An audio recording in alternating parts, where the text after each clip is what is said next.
Hello, friends. It's the Matt Murphy Radio Show, and conveniently enough, my name is Matt Murphy. This is Super Talk 99.7 WTN. It's Thursday, August 29, and I am pleased as punch that you are here. It's episode 642 of our visits together on Super Talk, and it's Locks for Trump Day 180. That's right, friends. Almost a full half year. I've been growing out my hair in celebration and in honor of the idea that Donald J. Trump will be the president-elect of the United States of America. Come November 5th, the night of November 5th, perhaps we'll find out the morning of November 6th, 2024. Glad to have you with us. It is Thursday, my Friday on Super Talk 99.7 WTN. So it is a First Amendment Freestyle Friday on Thursday, meaning any and all of your calls are welcome at 615-737-9986. We probably take more telephone calls than any other radio show going, and I love communicating with you. I love talking with you, and we will do so over the course of the 3-hour visit together today. We will also have Fry J on Thursday at 1 p.m. At 12:35 today, Bell, you don't know this. At 12:35 today, John Rich is calling in. John is doing a concert on Memorial Day. Remember, we talked about this, his Flagstock concert in Chapel Hill, North Carolina, in honor of those young men that protected the United States of America's flag in the midst of a Palestinian/Hamas protest/demonstration on the campus over there in Chapel Hill. This was all born out of a tweet of his, wasn't it? Yeah, he said that. Well, they protected the flag, and then, well, I'll give him an opportunity to give the backstory because I don't know exactly how it came up, but it was his idea, and now John's going to do a concert on Monday with those boys, with or young men, I should say, with Lee Greenwood and a number of other individuals involved. We'll find out more about that. Is it in Chapel Hill? Yes, it's in Chapel. Yes, it's in Chapel Hill. So that's at 12:35 this afternoon. 105 J. St. Clair. Your telephone calls all afternoon long. Real quick, I want to revisit yesterday's show, and then I'm going to move on from it. But I was grumpy yesterday. I was, and I figured out why. You're grumpy today, too. I am not grumpy today. Oh, you are. How dare you? Have you ever noticed you can give someone your grumpy? Yes. Yes. Did I give you my grumpy yesterday?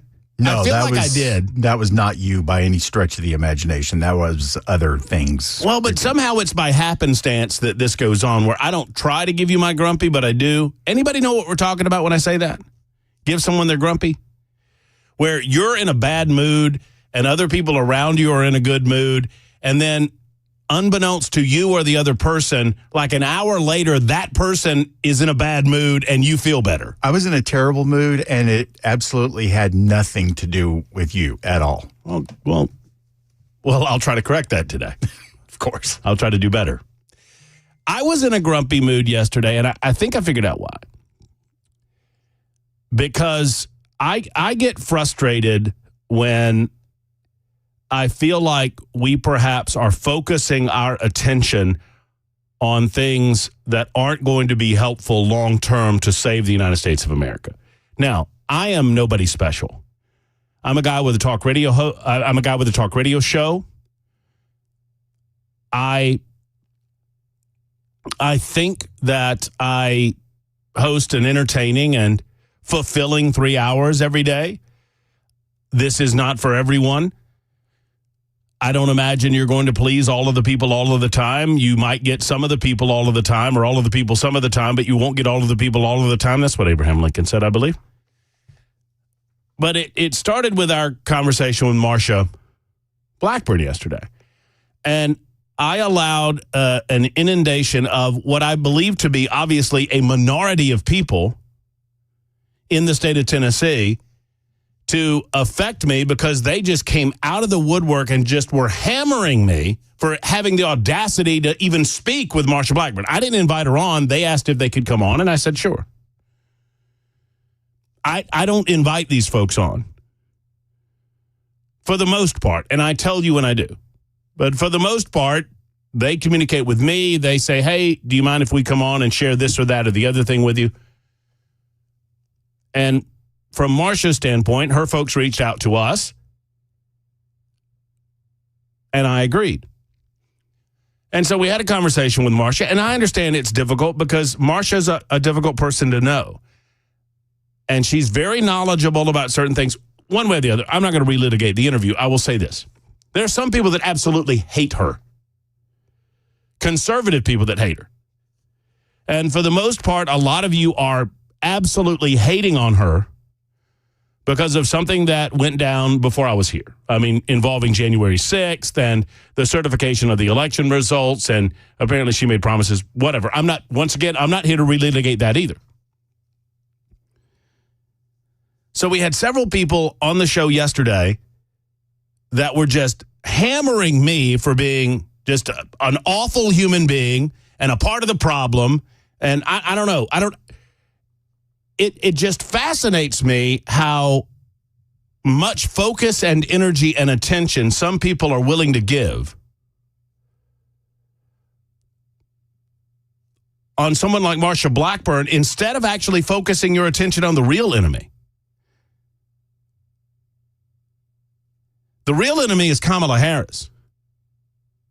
The real enemies to the future of the United States of America are those that truly want to fundamentally transform it into something resembling more of a socialistic state rather than a country that believes in individual liberty and freedom and all of these things that we talk about on a day-to-day basis.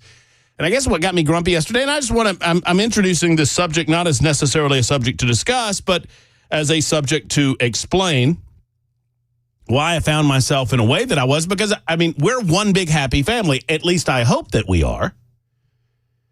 And we have common beliefs and core values regarding the future of this country. And yes, we have different visions of how to accomplish those goals. And I don't begrudge any of you, and I guess maybe why I'm grumpy is that I don't begrudge any of you your hatred or your anger toward Marsha. But I would say it is wasted frickin' energy. You are wasting your energy if all of your energy and focus is on hating Marsha Blackburn. Because if Marsha Blackburn is your problem, you're never, ever going to see a country that you believe in anymore. And I think many people, sadly, want it that way. They would prefer to sit in a corner and suck their thumbs and bitch than actually solve problems. Did you dump me? You probably should. No, I did not. I don't think that was dump worthy. I will say this, they have more ability to punish Marsha than you ever will. And they don't. Yeah. If your view, so I suppose what frustrates me, if you feel that passionately that she is the problem, then beat her. But what they do is these purity conservatives, and it all goes back to the purity conservative movement, that you can agree with me 90 times out of 100, but if you disagree with me once, then you're not a real conservative. You're not a real source of the solution. You're just a rhino, and you're a part of the problem, and you may as well be a Democrat. You folks are driving more people away from Donald Trump than you can possibly imagine. You're driving more people away from the concepts of liberty and freedom than you can possibly imagine. And you're in the distinct minority. All you want to do is complain about what you're not able to do instead of getting off your butt and doing something about it. Motivating people to go after the real enemy. And the real enemy is not Marsha Blackburn. You can disagree with her. You can say she's not right for the job, yada, yada, yada. But if she's your real enemy, then America is lost, man. We are done. We are toast. And some of you want to sit around and act as if, well, no, some of you want to sit around and believe that. I will not give up. I will not give up on this country. I believe in the people of this country. I believe in the spirit of the founding fathers. And I understand that many of our politicians have become Washingtonized. And I fully understand the frustration that many of you share with politicians like Marsha Blackburn. And I would recommend that you find you a candidate that you can believe in and go after that candidate and motivate people to support that candidate and then dispatch of Marsha. But until such time, would we not be better served? And this is not a defense of her, by the way. It really isn't. I have I have my own set of frustrations with Senator Blackburn.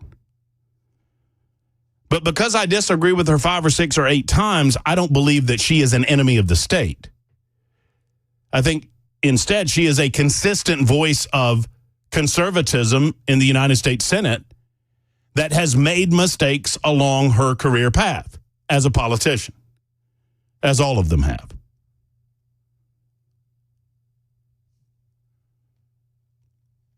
So I bring all this up to say this as a way of presenting the opening monologue.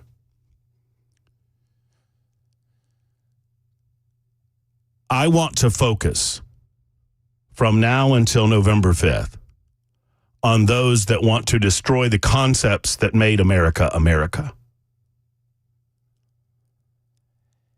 And I understand that because we are people of conviction, and all of you people that I'm coming after right now, all of you Marsha haters out there, you're people of conviction, and I appreciate that, and I respect it. I really do. I don't feel like there's any of that coming back, but that's fine too. Because once again, that's the way that purity conservatives think. Purity conservatives will not give you respect if you disagree with them about anything. And that's no way to convert a country back to our founding fathers' principles. That's a way to push people away. That's not a way to bring people in. Ronald Reagan understood the Big Tent. We have a lot of people that call themselves conservatives that do not believe in the Big Tent anymore. And they lose. Consistently, they lose because they choose to push people away instead of bringing people in. Instead, my recommendation and where I have hope and where I find solace is that most of America, we are waking up to the ways of the political left. We're waking up to the ways of the statist and the socialist and the leftists. But I repeat myself. I mean, all of those are kind of built out of the same cloth and stitched together with the same twine. Those individuals believe in a centralized form of government that moves decision-making away from you and to a place far away where bureaucrats behind closed doors make decisions about you and your family that have impact on foreign policy and foreign wars, that might be sending your sons or your daughters off to fight those foreign wars, that have impact about energy policy and inflationary rates and economic issues that impact your wallet and your pocketbook at the grocery store, that want to limit or curtail your freedom of movement around the United States of America, your ability to fly flags outside of your home, your ability to present political beliefs that might differ from your neighbors. Those are the real enemies. Those that want to, quote, fundamentally transform the United States of America to the point that they allow illegal aliens not only entry into our United States, but better and more access to facilities and entitlements than the American people that those entitlements were designed to aid. Those are the real enemies. Let us focus on Kamala Harris. Let us focus on Barack Obama. Let us focus on Gloria Johnson. Let us focus on the Tennessee Trio. Let us focus on those that truly have become socialist in their nature, that want to take away and curtail basic rights that our founding fathers were so brilliant to set down on paper.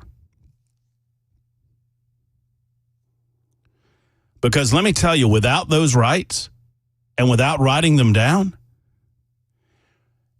and government's not granting any of them to us, those rights are granted to us by God Almighty, and we present them in a way to make sure that the government never believes that they have the ability to curtail them. However, there are entities and people, and there are deep state operatives that are currently attempting to do just that right here in the United States of America.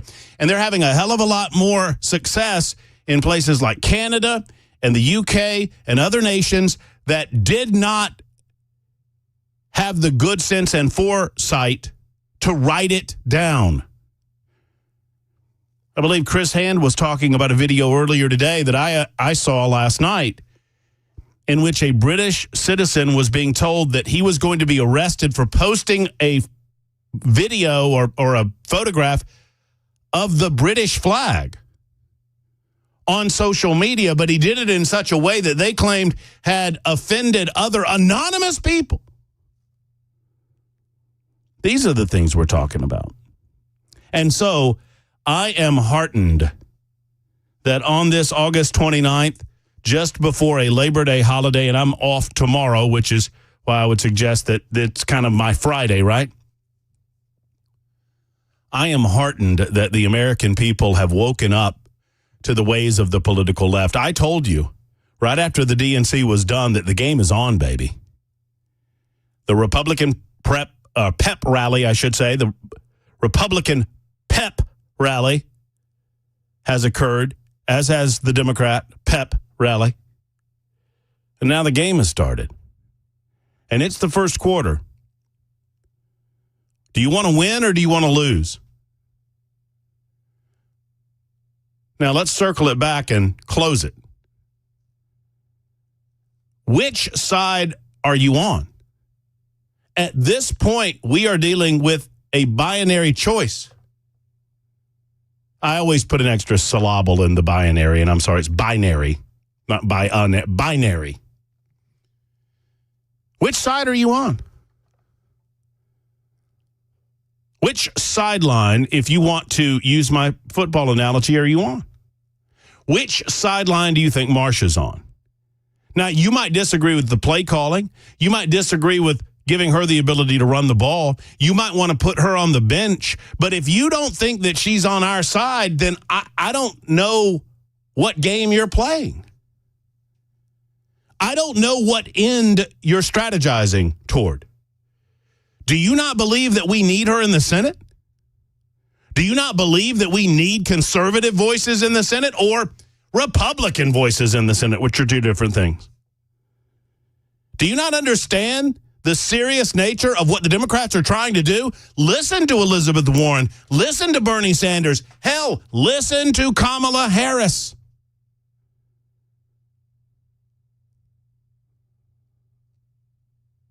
Understand who the true enemies of this country are. And understand there's a game to be won. And we get the final score on November 5th. And we can worry about the refs rigging the game. We can worry about the coaches calling the right plays. We can worry about what shenanigans and dirty tactics and dirty tricks the other side's going to play against us. All of those things we need to discuss. We need to evaluate. We need to get to the bottom of those things. But we need to establish that this is a team dynamic, and we either win or lose. And there are some people on our sideline, sadly, that have already decided that we've lost. I'm not going to be that guy. I'm not going to be that guy. I'm going to keep fighting. For all of us. On Super Talk 99.7 WTN.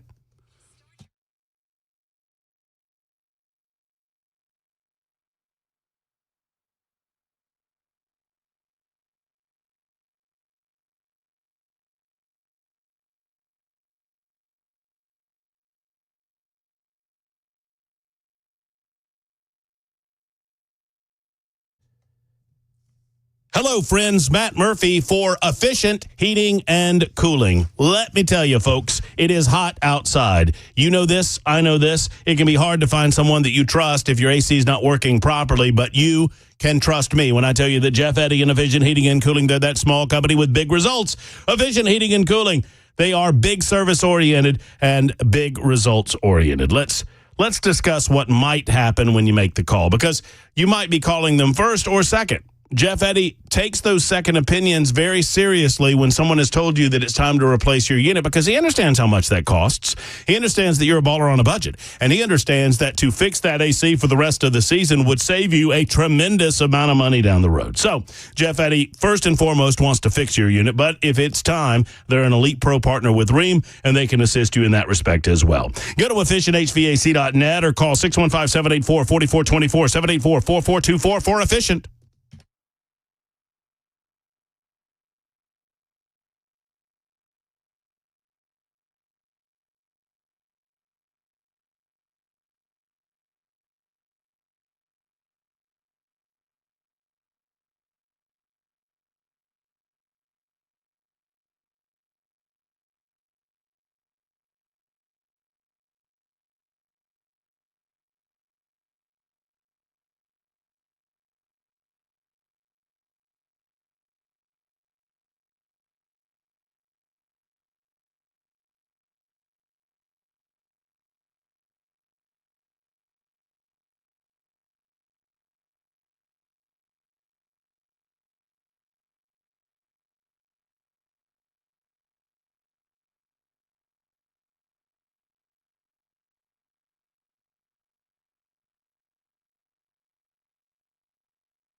The Charlie Daniels Journey Home Project is so thankful to be celebrating 10 years of helping and supporting our veterans and heroes reintegrate from service to civilian life. Not only are they celebrating 10 years, but they're also asking everyone to remember those that we lost on 9/11, which is coming up the anniversary of very soon. Working in tandem with those organizations, the Charlie Daniels Journey Home Project is making a difference in the lives of the American people and American patriots. After many years of service and for some multiple deployments, the journey home can be a complex process based on the issues of being away from family and friends. Health, both physical and mental, education, employment are just of the few issues that returning vets and families are faced with. And this year, the Charlie Daniels Journey Home Project is celebrating their 10 years of helping veterans and heroes reintegrate from service to civilian life. Do me a favor. Visit the Charlie Daniels Journey Home Project.org today. They're good people. What a wonderful organization started by David Corlew and Charlie Daniels himself. They make a real difference. It's the Charlie Daniels Journey Home Project.org. Tennessee joining the DOJ lawsuit to fight jacked up rental rates. And first intense heat, now some dangerous storms. We'll have those stories coming up at 12:30 on Super Talk 99.7 WTN. Super Talk 99.7 WTN, Matt Murphy and you enjoying our Thursday afternoon together. I hope you are as well. Obviously, it's very hot outside. Temperatures in the triple digits expected later on today. It's episode 642. I failed to ask you, Bell. We're live and in person on a lot of different platforms. Obviously, on the radio dial 99.7 FM. You can find us on a variety of streaming platforms. Really, any place that music or information is streamed, you can find us. Just type in Super Talk 99.7 WTN. We also invite you to download our app and take us wherever you go. Download the app by going to Supertalk 99.7 WTN in your app store and hit download, and there you go. Secondarily, you can listen to us on Supertalk TV. You can also watch the proceedings. Hello, how are you? Nice to see all of you. Supertalk TV is up and running YouTube, Facebook, Twitter, Twitch, and our episode 642 is entitled Matt's Friday, Bell's Thursday, and your Friday Eve. All day long on the Matt Murphy Show. Libertarian lunch, noon to 3. Birthday cake. That's with an F.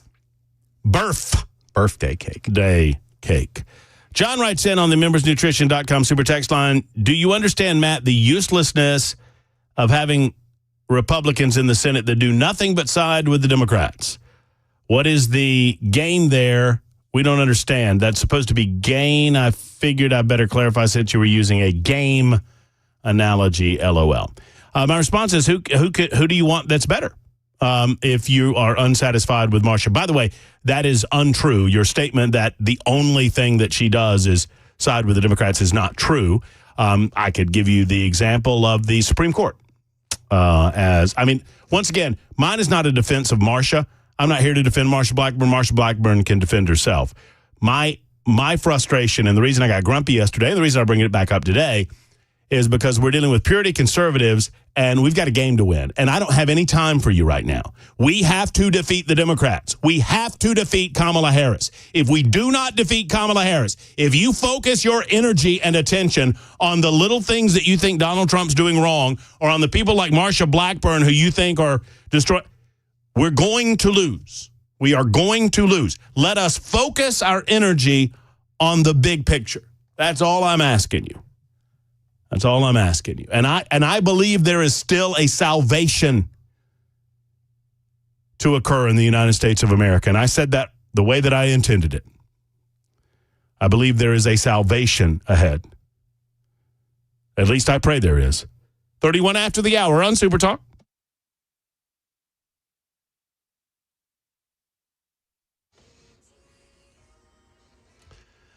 Good afternoon. It's 12:30, and I'm Jay Harper with your top stories. Yeah, it's hot, 98 degrees. The forecast is coming up. Tennessee, one of multiple states joining a lawsuit filed by the Department of Justice against a software company who is accused of making it easier for landlords to raise rent prices.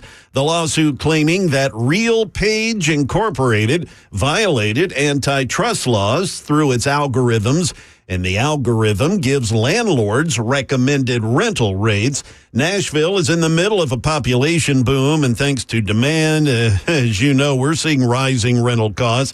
Tennessee's Attorney General Jonathan Skrmetti says software company RealPage allows landlords to cut competition by helping them all collude to set similar rental rates.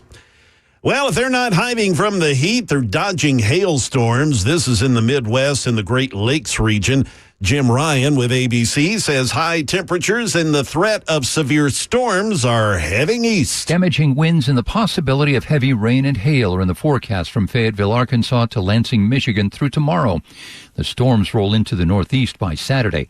Before that, extreme heat. Temperatures will approach or exceed 100 degrees across the eastern U.S. That is the latest news. We'll get you that steamy forecast next. I'm Jay Harper, WTN News.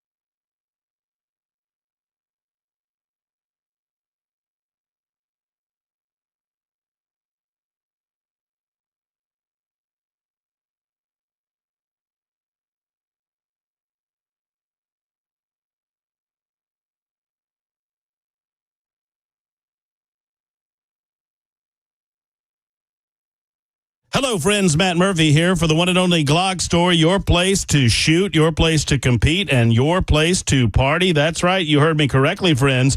The Glock Store is a great place to get it done from a shooting perspective, but it also is a fabulous place to party. If you go to party@glockstore.com, that's an email, by the way, party@glockstore.com, and tell them the date and the time that you're looking to get together. They have a VIP room available for you at the one and only Glock Store.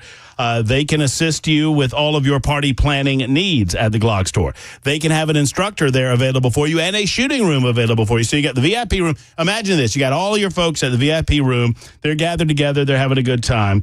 And folks are going into the shooting rooms one at a time, a two at a time with the instructor, and they're having a good time. And they're coming out and they're talking about, their targets and everything that they shot. And then other folks go in, and it is a big-time party. So whether it's a birthday or an anniversary or any sort of celebration, party at the Glock Store. You're invited to do so. Go to glockstore.com or party@glockstore.com for more information. That's party@glockstore.com. Tell them Matt Murphy sent you, minutes away from the airport and worth the drive from anywhere. It's the Glock Store.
Because I can't help myself, the Babylon Bee has 10 leaked questions from the CNN interview with Kamala Harris and Tim Walz.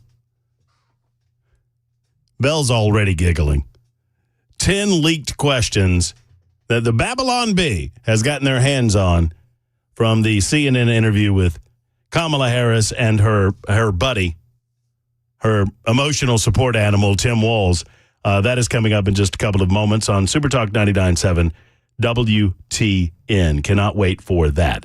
Can't wait for this next interview because we've been talking about this for quite some time. You remember this incident where we had these protests all over America on college campuses, and most Americans were just aghast at some of the Hamas support demonstrated on our college campuses around the United States. I mean, we understood that many of our college campuses had gotten liberal, but my goodness gracious, this was another step too far.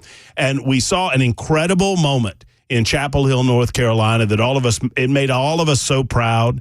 And we believe that our country might be A-OK with young men like the ones that surrounded the American flag and protected the American flag on a college campus in North Carolina. John Rich, country music superstar and Nashville man, was moved by it as well. And he joins us now to talk about what the culmination of all of this will be at Flagstock. John Rich, what is going on, my friend? Man, thank you so much for having me on it. You're right. We've been working towards this for several months, and it all comes together September 2nd in Chapel Hill, North Carolina, brother. It's going to be great. So you watched, as we did, University of North Carolina. There were a group of fraternity members there, and they saw this pro-Palestinian protest break out and this pro-Hamas and, frankly, pro-terrorist organized group. And these individuals tried to tear down the stars and stripes of our country and replace it with another flag. And these young men stood up for this country, stood up for their values and their beliefs. Talk to me about finding out about that and what the inspiration behind, how that led to your inspiration for Flagstock. Well, it was really simple for me. I was just like you and everybody else that watched that whole event take place. That as you're horrified by seeing young people try to tear down our flag, and they wanted to pull up a foreign country's flag on our own soil, but then you see these young men standing there and they're not allowing it to happen. The first thing that crossed my mind was, wow, they've got good parents. That's exactly right. Their parents must have taught those boys that under no circumstances do you let Old Glory touch the ground. That's right. Ever, under any circumstance. So they were taught well. They knew what that meant for it to touch the ground. They stood up underneath it and were being pelted with rocks and water bottles and all kinds of stuff, and they just stood there and held it. And I was so encouraged by that and proud of those guys, because the youth in America get painted with a very broad brush, and I'm guilty of it too. Of saying, oh, these young people, they're a bunch of knuckleheads. They're all playing video games all day long in their mom's basement. They're all drinking soy lattes. They're all, just wandering around, useless to society. A lot of us talk like that, me included. I've made comments like that. But the truth is, there is a huge, huge segment of young people in this country that you never hear about because they're not the ones causing drama. Yep. They're going to school. They're trying to build a career. They want to start a family. They want to chase the American dream too. And that's who these young men represent. So I just reached out on my X. I still call it Twitter, but I reached out on there and I said, hey, if anybody can get a hold of these boys, tell them I'll play a free concert for them as a thank you whenever they want to have a party. And that's all it was. And it turned into just this tidal wave of support. I had artists start calling me and emailing me and saying, hey, man, if you do something, I want to be a part of that. And it turned into a huge deal that we call Flagstock. It'll happen September 2nd. It's going to be live streamed to all the United States. It'll be on the front page of Rumble. Dan Bongino is running the live stream on it. We got 11 cameras, HD, all donated. People come, all the sound and lights and stage donated. All these people are coming in to make this a great event. So it's Big and Rich and Cowboy Troy. It is a rock band called Five for Fighting, which is an incredibly hard rock band, great patriot rock band. Aaron Lewis is going to come and play, and then we tag the whole thing with Lee Greenwood at the end singing God Bless the USA. Oh, by the way, there will be a flyover of military aircraft when we play the Star Spangled Banner. So this is going to be an epic event. Absolutely love it. You know, you mentioned something in that answer there, John, that I want to touch on because I'm guilty of it as well. You and I are relatively the same age. We're around the 50 mark, and for years, I would just trash on millennials, right? I mean, they were a punchline on my radio show. And one day I got a telephone call from a young man who's 28 years old, and I'll never forget it. This is when I was back in Birmingham. And he said, a lot of my buddies, I encourage my buddies to listen to you. And we are millennials. And we're not the problem, I promise you that. And he was very heartfelt. And he said, when you trash people that I'm trying to turn on to your thought process, it makes it a little more difficult. And it made me realize that I was allowing those people that the media talks about, and it's easy to go after, some of the younger generation and some of the weird, wacky things that they do, the ones that get the attention. But I realized that there are so many good young 20-somethings out there and even younger. And I stopped doing it because I realized that I'm going to attract more flies with honey than vinegar. And I want to bring these people into the ways of the United States of America and hope that some of what you have to say, John, or what maybe Matt Murphy has to say or whatever, might rub off on some of those that perhaps did not have some of that home training, like my grandpa used to call it, that you and I enjoyed in our youth.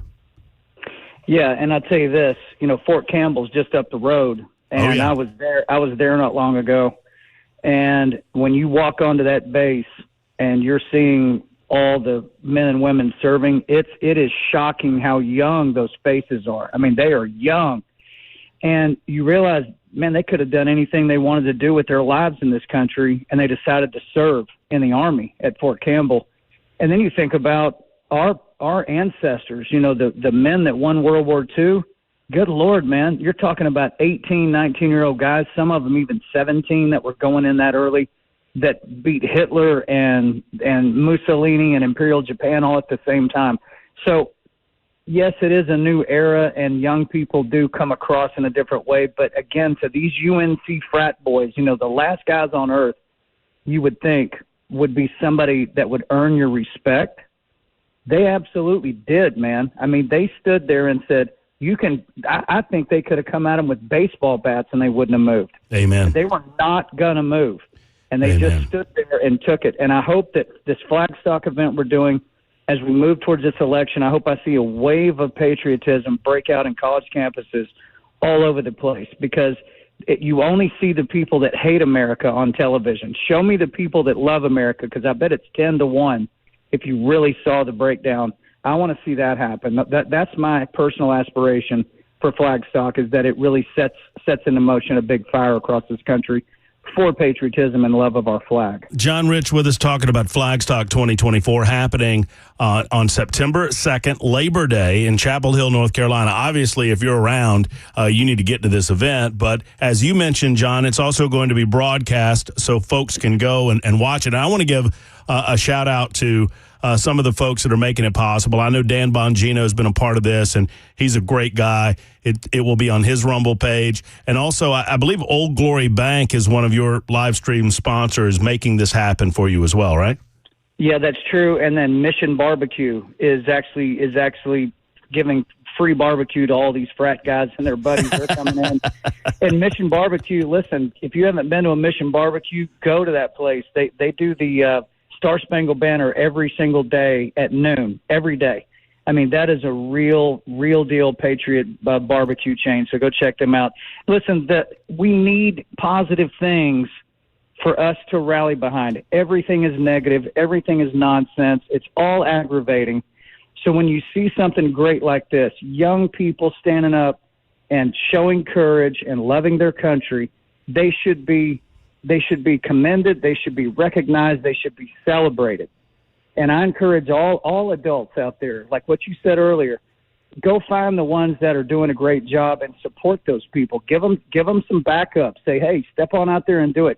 We need the young people of this country to stand up and be patriots and stand for what our country really stands for. That's our future, man. That is our future. They got a lot more to lose than we do. We're halfway through life. These guys are starting out. They've got a lot on the line, so we should back them up every chance we get. I bet if somebody found themselves in Chapel Hill, North Carolina on Labor Day, September 2nd, around the time that this concert's going on, you might be able to find yourself a shot of Redneck Riviera if you wanted it, too. You know what I'm saying? Well, there may be some there. There may be some. Must show ID. Must show ID. That's right. That's right. When you're dealing with college kids, must show ID. Right. John, great, man. Just great on you for conceiving of this, for making it happen, for following through with it. I know we talked about it some months ago, and you said, this is happening, Murphy. And I was like, all right, well, we'll talk about it when it does. And it is happening in just a couple of days. And we'll be watching, and we'll be loving on our country and loving on those young men at the University of North Carolina with you. Well, I'll make it real easy to find that link. So on Labor Day, just go to my X account at John Rich or True Social at John Rich. It'll be pinned and right at the top of that page. So 7 o'clock, you can click on that link and join in and watch us celebrate freedom. It's going to be great. Absolutely love it. Thanks for popping on with us, John. I appreciate you, man. Anytime, man. Take care. Take care. There's John Rich. Flagstock happening Labor Day. I'll tell you, I mean, you remember we talked to him, and he was like, it's going to happen. This is, and I was like, I guess he's going to do this thing, and here we are. It was real spontaneous, too. It was like 1 second he was watching it, the next he was like, I'm doing that. You know, the most controversial thing that he said, and you might have thought it at the time. I did not, because I don't know them. Several people online are like, Five for Fighting is hard rock? I don't know. Compared to Big and Rich, yes, it is. Well, I mean, sure. Well, I appreciate John coming on and appreciate him doing this. He's right.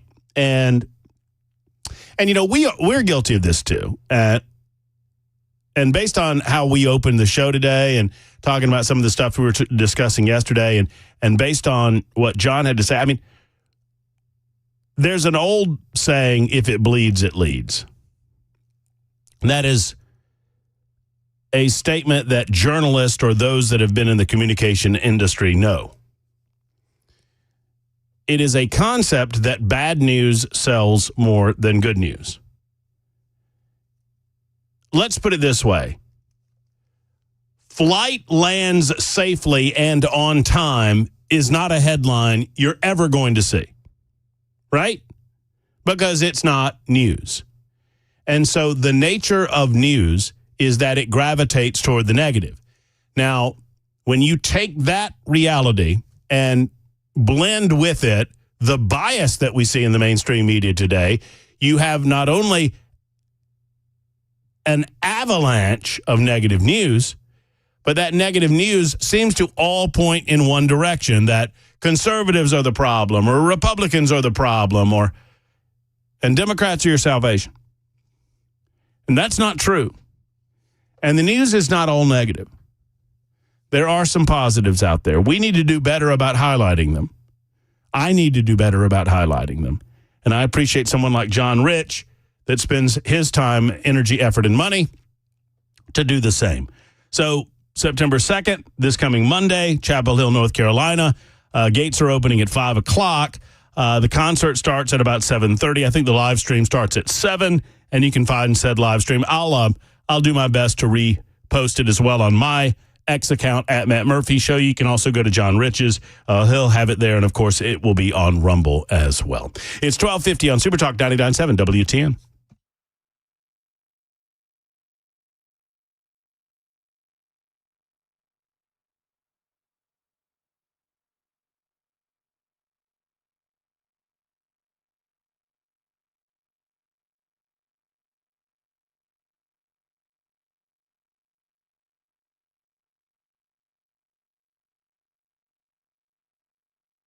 Hello, friends. It's Matt Murphy. We've got an election coming up, and I don't know what's going to happen in that election. One way or the other, there's a lot of consternation and concern, and there's a lot of crime going on in the city of Nashville. Let me combine these two concepts for you. When I talk about Nashville Safe House, Mark and his team do a great job of helping you protect those things that you can control, right? Because oftentimes we feel like crime in the city generally is out of our control. Crime in the country is out of our control.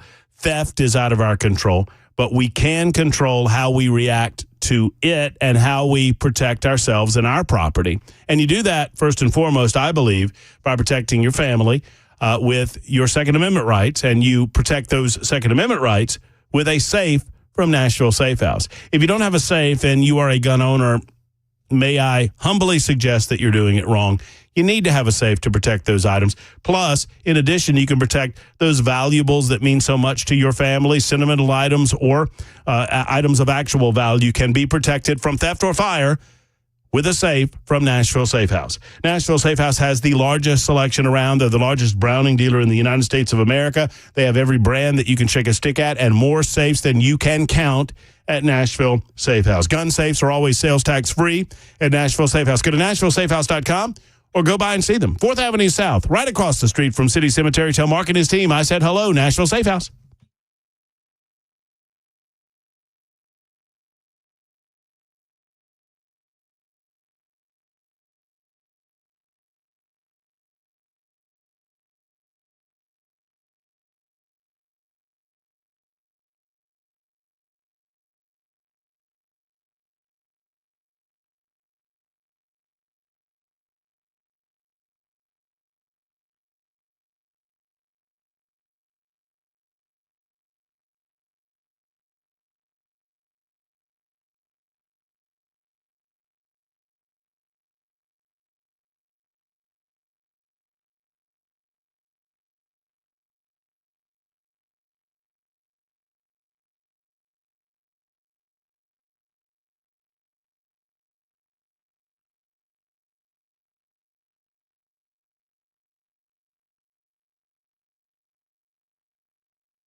Biden administration reps meeting with China. We'll let you know the results of that. Also, as you know, extreme heat across the country is oppressive for all of us, but especially for first responders.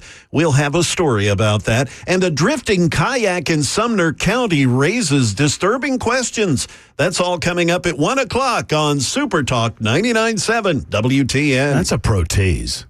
Did you hear that tease? Did you hear what Jay Harper just said? It's almost like he's done this before. I want to go in there and demand he tell us this story right now. I want to physically attack him until he tells us what's going on with this kayak, but I'm not going to. I'm going to wait my turn. Hey, your name is on the door. If you want to beat him up, you can. That's what my contract says. Yeah, come on. Yeah, come on in here. I dare you. Come on. Take out my anger on the purity conservatives on Jay Harper. So anyway, I can't wait for that newscast and figure out what's going on with the kayak. In the meantime, your calls 615-737-9986. It's a First Amendment Freestyle Friday on Thursday. I'm off tomorrow, and for you haters out there that are after me, I get it. I understand it. This is my 7th day off this year. Not including holidays. It's my 7th day off this year. So I always leave them on the table. So, and it's my last day off. This is it. I'm taking tomorrow off, and then obviously the holiday on Labor Day. And for me, that's it until November 5th. I'm blowing straight through. I think there's a day or two that I'll shift to afternoons. I think there's at least one day that I know of that I'll shift to afternoons, where Brian Wilson has some obligations and he'll be away from the mic. But I will be here every single day, starting Tuesday, the day after. I guess that's the 3rd of September. And I'll be a year older by then. Yeah, your birthday's Sunday. It is. It is. Your birthday. My birthday. Birthday. I forgot to bring your present in because I'm an idiot. No. I was late with yours too. I know, but I all week long I'm like, don't forget to take it in Thursday. Don't forget to take it in Thursday. Well, you don't have to get me anything, Bell. Every day when you walk in and light up my life. You are such a terrible liar. It is a birthday gift. Horrible liar. You are a gift. Your presence is a gift. For a man who took drama and has used his voice to make his living for all this time, it's amazing how you just can't meld those two together to tell a convincing lie. Let me try it again, and let me finish. Let me get to the end. I'm going to try it one more time. Okay, you ready? go. You ready? Okay. Belle, every time I see you, my lights up just a little. And you know why? Because I look at you and think, well, it could be worse. Okay, that's believable. I could be Belle. That's believable. All right, I'm buying into that. Bob is in Dixon. Hey, Bob, how are you, man? Hey, I'm pretty good. Thanks for taking my call. Hey, I just wanted to get back to this Marsha Blackburn love or hate type of relationship.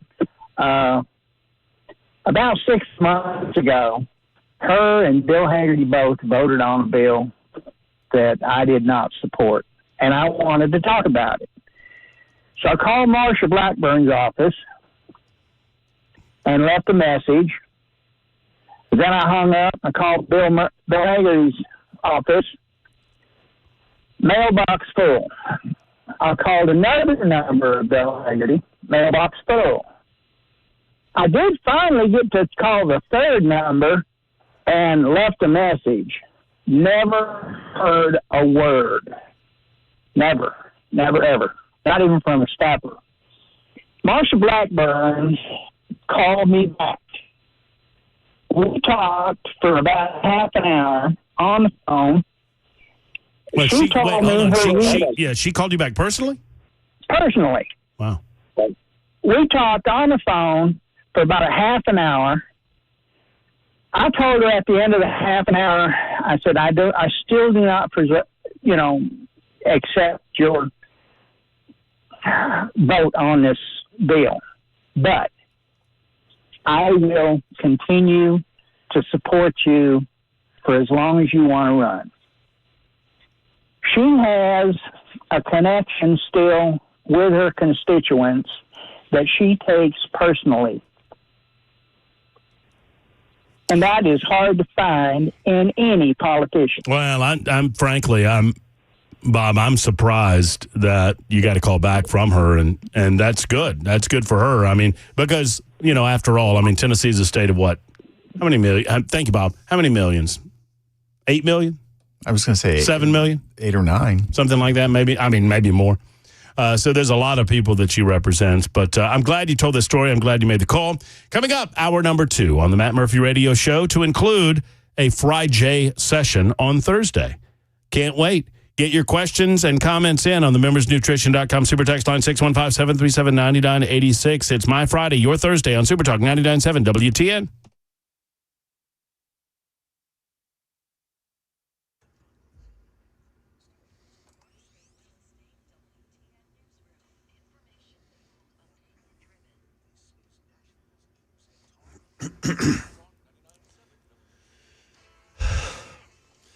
Good afternoon. It is 1 p.m. I'm Jay Harper with your top stories. Guess how hot it is. Go ahead. Guess. We have hit 100 degrees. Your weather forecast is coming up. A ranking Biden administration official wrapping up 3 days of meetings in Beijing with a meeting with China's President Xi Jinping. ABC's Carson Yu, he's in Hong Kong with the latest. Sullivan characterized the meetings over the past few days as candid and substantive, stressing that the trip was part of ongoing efforts to responsibly manage the relationship between the two countries, so competition doesn't veer into conflict. President Biden has been clear that he is committed to managing this important relationship responsibly. Carson Yu, ABC News, Hong Kong.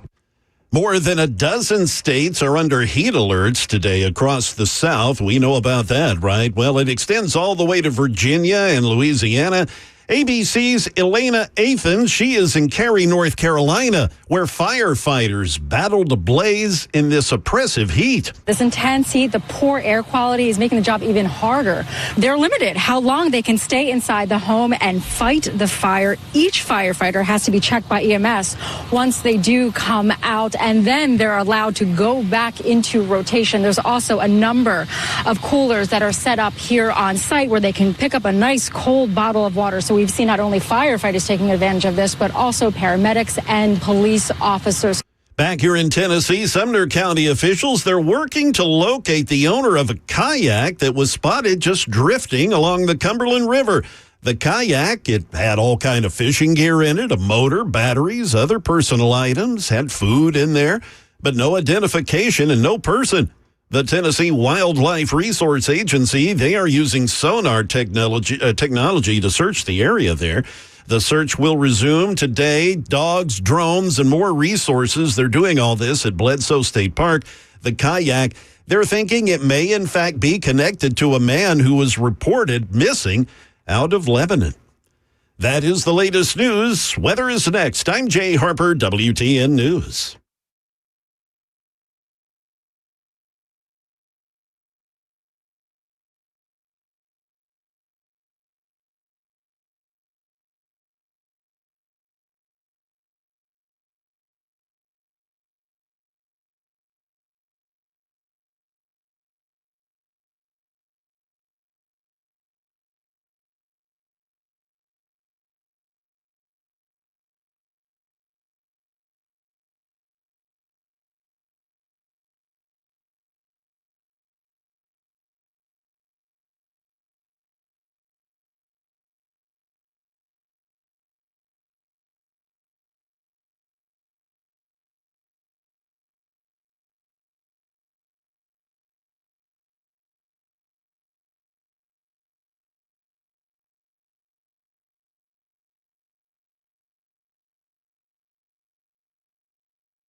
Hello, kids. It's Matt Murphy and the Matt Murphy Radio Show underway for another hour on this Thursday edition. It's Thursday, my Friday, as I am off tomorrow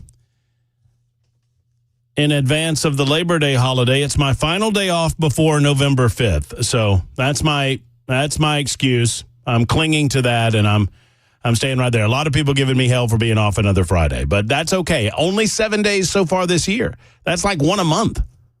That's less than one a month. And then I get nothing until November 5th. And then, I gotta cram in the rest of my, how many weeks of vacation do I get? I never use them all. 5, 6, I don't know. At least 4. There's a lot that I don't get to. How long have you been with Cumulus now? 17 years. Yeah, it's at least 4. Yeah, I think it's 20 days. Anyway, one way or the other, never use them all. I'm using one tomorrow. Super Talk 99.7 WTN. If you have a question for Mr. Jay St. Clair, now's the time to get them in. 615-737-9986, because we are about to start Fry J on Thursday. Now, speaking of about to start, I know that you think, because they're trying to present it this way, that this big-time first interview with Kamala Harris and her emotional support animal, Tim Walz, is, I'm so sorry. I apologize. Oh, okay. All right.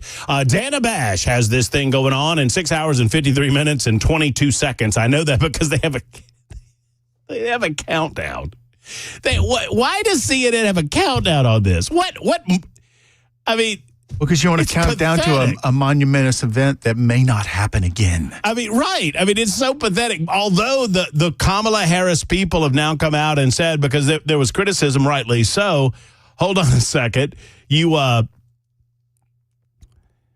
acting like, this is such a huge deal. Why can't you do this by yourself? Why do you need your emotional support animal named Tim Walz with you to do the interview? And they clap back saying, well, all presidents do interviews with their vice presidential candidates, to which people like me would say, yeah, but not the first one.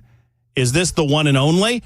And the Kamala Harris people respond, oh, no, she's going to do other interviews before the election. Don't be silly. Okay, well, we'll wait on those then. Why isn't she doing them now? How difficult is this? Hey, Matt. Yes. Trump's doing an interview this afternoon, just like he did yesterday afternoon. And the day before that. Right, and the day before that. And anyone that asks. It's amazing, the different standards. But that interview is actually about to start in about 40 minutes. It's my understanding the interview is scheduled to begin at 1:45. Well, I guess, no, it's actually already started. 1:45 Eastern time. That would be 12:45 our time. So they're engaged in the interview as we speak. And we have our sleuths inside the room. The Babylon Bee has assisted us. And they are inside the room. And they are feeding me actual questions currently being asked by Dana Bash of CNN. Belle, would you care to hear some of these questions? So Babylon Bee is in the room. They have a mole, if you will, right in the room there. Not only do I care to hear them, I desperately want to hear them because I know this is going to be entertaining. Question number 1. Don't make me laugh. Stop it. Don't look at me. Don't look at me. You make me laugh. I got to be serious. Let me start again. We have a mole inside of that room feeding us these questions as they happen. You'll hear these tonight, but you'll hear them first on the Matt Murphy Show, courtesy of the Babylon Bee. Questions like, Madam Vice President, if you were one of the characters from Friends, who would you be? I would pick Monica because she's such a boss. Or question number 2. You're like so amazing. I guess that's not a question, but don't you think you're amazing? Question number 3. Like Team Edward or Team Jacob or what? Question number 4. Is it difficult being a woman in politics? Also, same question for you, Vice President Harris. That's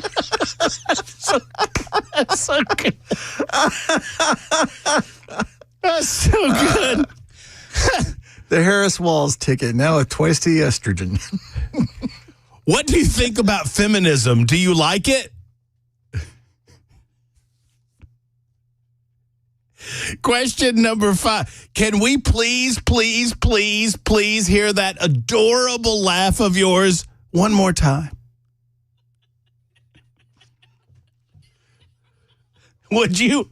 Question number 6. Would you rather fight 10 duck-sized Trumps or 1 Trump-sized duck? Oh, my God. This is just, they always hit the mark. Oh, it's so good. Babylon Bee, inside the question and answer room as it goes on right now, feeding us questions like, so your opponent is like Hitler, basically. Can you tell us why that's bad?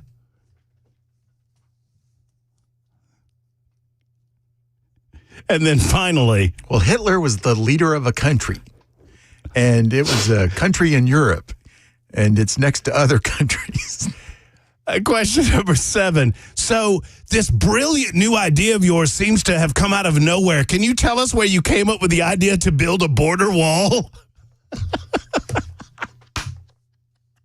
Oh, this is brilliant. It's 12 after the hour. Let's get him in here. It's time for Friday on Thursday, ladies and gentlemen.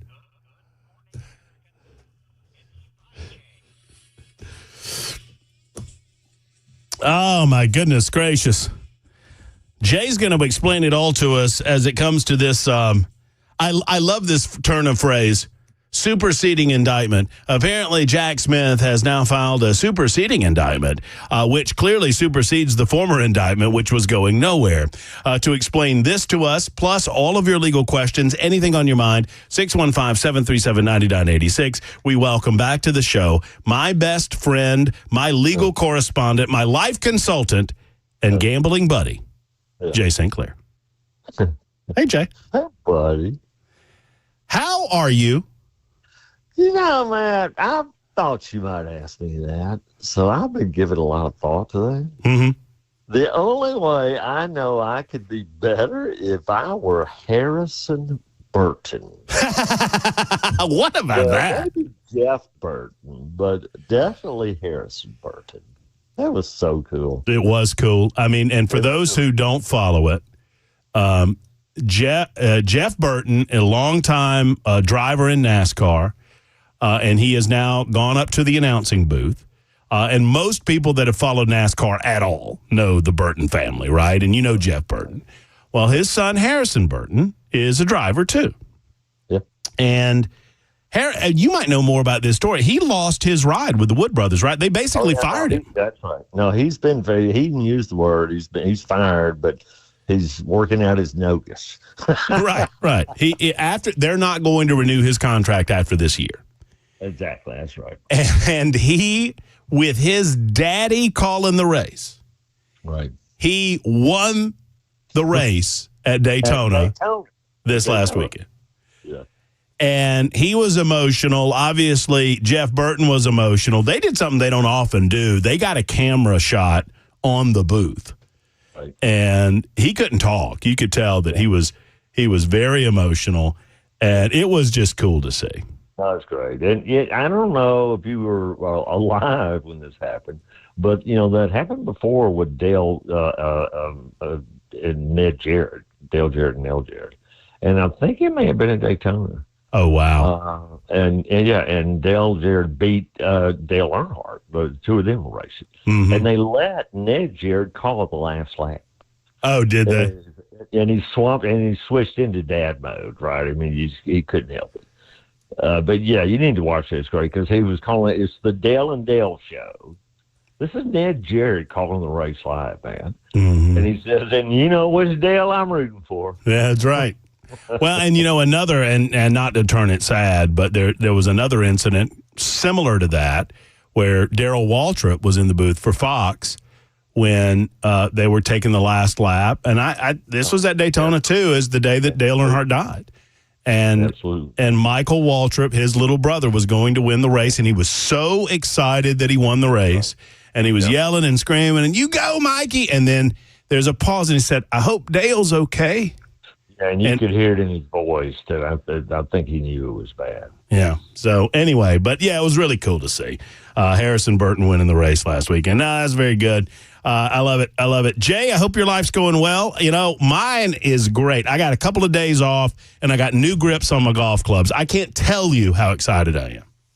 That's great. You know, I'm a person of simple pleasures, right? And a couple of things. I have been working on making the perfect scrambled eggs. and I've just gotten all into this, and I'm getting there, and I'm just so delighted. But the other thing I did, man, and this just pleases me to no end, I've got a new pair of golf socks. You know, the little socks that don't go all the way. You don't look like the old guy, you know, with the sandals and the black socks. But yeah, I got some new golf socks, and it's changed my life. Well, that's good. I'm glad to hear. I mean, is this the reason? No, hold on a second. You said you're trying to perfect scrambled eggs. Uh-huh. The last time we saw each other, somehow eggs came up, and you said, "Well, you're not putting salt in your eggs before you cook them, are you?" You remember that? We were Waffle House. I think because you said that there's something about you don't want to salt them or put spice in them before you cook them because it breaks down something or another in the egg. Yeah. No, I've been all over the internet about scrambled eggs. Well, I can't wait to see. I might get a chance to see your golf socks this weekend. You never know.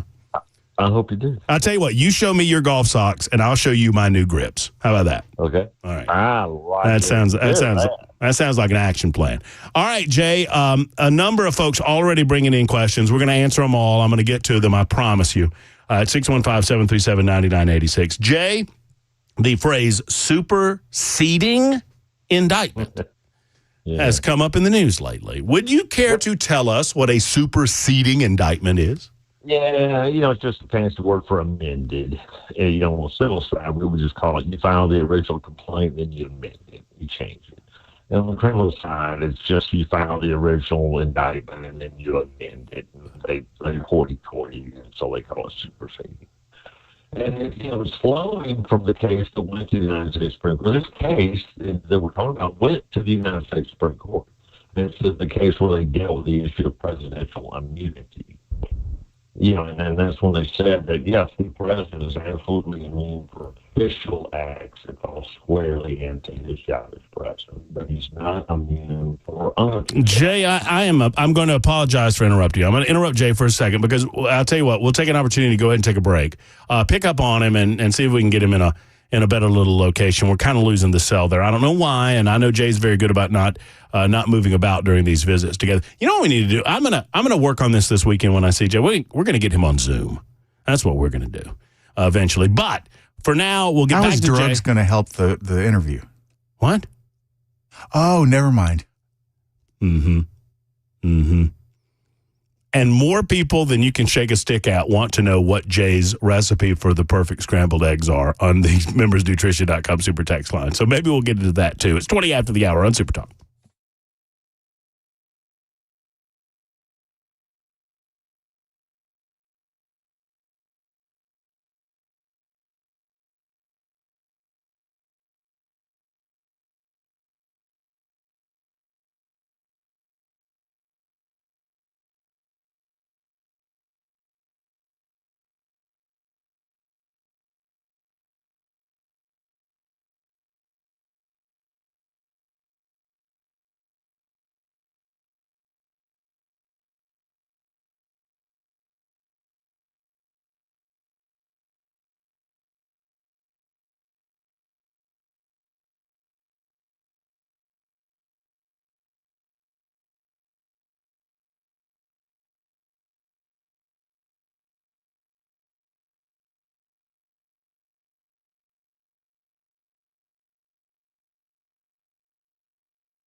Israel is expanding their military operation. We'll have that story. And Tennessee is another state that's joining the DOJ lawsuit to fight jacked up rental rates.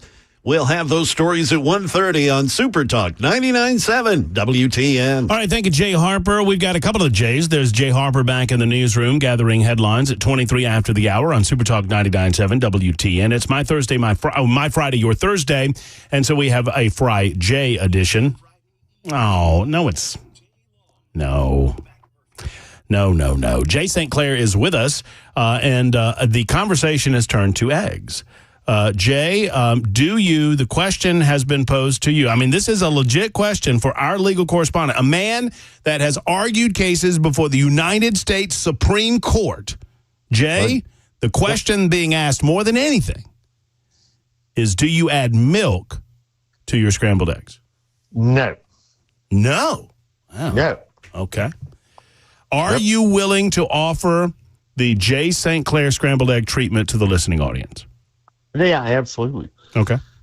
You know, you got to understand where I started, Matt. I started on what I'd call college scrambled eggs or bachelor scrambled eggs, where you just pick any frying pan out and you put it on there, you crank the egg in the pan. And then kind of whip it up in there?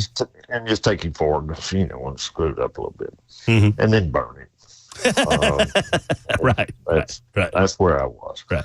Well, I was tired of that. And so with the internet now, we can all be experts in everything. So step number one, and very important step, you got to beat the eggs first, right? I mean, you just got to beat the eggs first. I don't add anything to it. I think it's better to have them at room temperature. And then you don't want the pan hot. You don't want it very hot.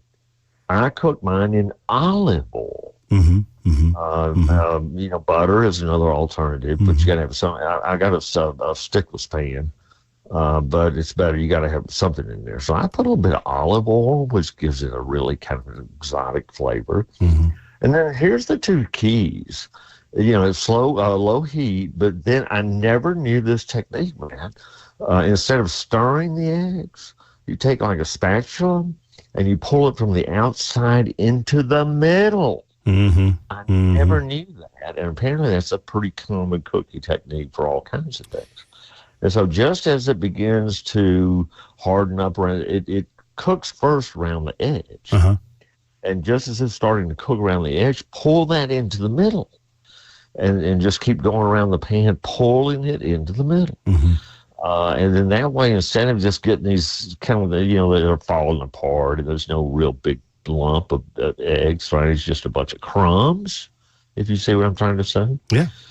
You end up with one big solid mass of scrambled eggs. It's almost, sort of like an omelet. I mean, it's one piece. You can pick it up with spatula, and it's great. And then I love everything about this. The other thing is don't overcook it, because once you take it off the heat, it's still going to keep cooking a little bit. And, you cook it to taste. Some people like theirs a little bit creamy, and sometimes I do. It depends on the mood of the day. But I'd say first you got to beat the eggs. Don't just put them in the pan. I cook them like the Three Stooges used to, when they're short. You're such a bachelor. You're such. No, absolutely. I didn't realize. The funny thing is, Jay knows that I've probably cooked more eggs in my life than anybody will, because I worked at Waffle House for so long during college. And I love you're so brilliant. You do this with legal matters too. You start for us plebes that don't know. The first thing is you got to beat your eggs. That's right. Out of the pan. No. Absolutely. That's a key step. It is a key. You're right. You're right. You've lost. There's nothing. Because I guarantee that. Well, I don't know. Maybe at Waffle House, did y'all do that, or did y'all just crack the eggs? No, man. You got to beat them in the bowl. You put them in the bowl and you whip them up in the bowl before you put them in the pan. Of course. If you don't do that, it doesn't matter what else you do. It's not going to be right. You may as well be eating fried eggs. Yeah, that's right. I mean, come on. That's well said. Okay. Actually, that's very well said. I mean, that is what you're eating. Yeah, I mean, essentially, that's what you're doing. So I would say, I mean, to taste, and a lot of people are agreeing with this, is that, a little milk or some sort of cream-based something. My mom did it. Yep. Yeah. I mean, and then that's all a matter of taste. I mean, that's going to depend on just how you want it and how you like it. And Ray writes in and says scrambled eggs suck unless you put a lot of cheese in it. Well, I mean, Ray, I would suggest you just like cheese. Ray, how much creamer do you put in your coffee? Me? You don't know Ray. Oh, Ray. Oh, yeah. Didn't you say that who the writer of the call was? Yes, yeah, Ray wrote that. Well, you're not drinking coffee. You're drinking cream. If you got to put cheese on you're not eating eggs. You're eating cheese. Wow. And Jay and I have sat across the way at Waffle House many a morning, and I've dumped a lot of creamer in my coffee because I don't like coffee. I like chocolate milk. I like hot chocolate.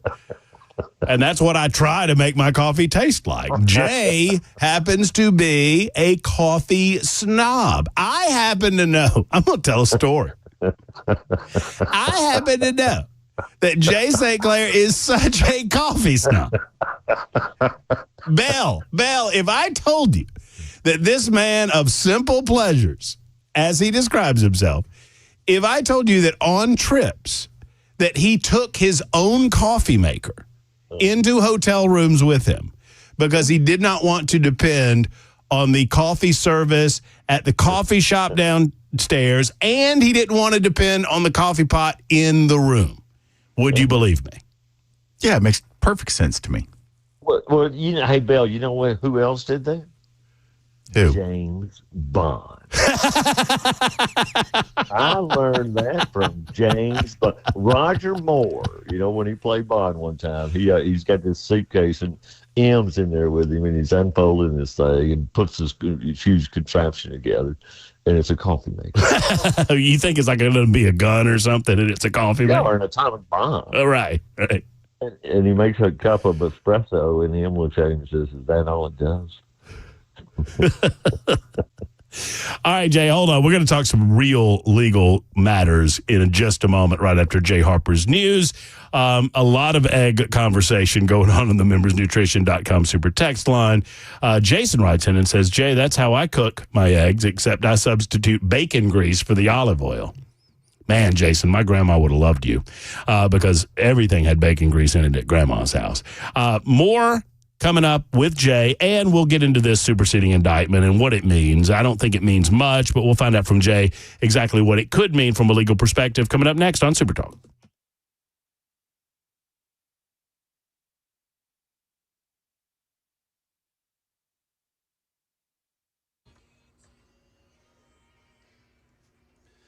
Good afternoon. It's 1:31, and I'm Jay Harper with your top stories. 100 degrees here in Middle Tennessee and Nashville. A full forecast coming up. Israel's military operation has gone beyond Gaza. They launched a ground and air operation on the West Bank. An IDF spokesman says Israeli forces killed the head of a terrorist network. ABC's Britt Clinette. She got a first-hand look at the destruction at the Al-Farah refugee camp on the West Bank. There are bullet marks everywhere, smashed windows. A lot of the infrastructure here was damaged. This part of the IDF sweeping raid across the West Bank in multiple cities involving hundreds of troops. The biggest raid that we've seen in more than 20 years. Back here in Tennessee, the Volunteers State, one of multiple states joining a lawsuit that's been filed by the Department of Justice against a software company accused of making it easier for landlords to raise rent prices.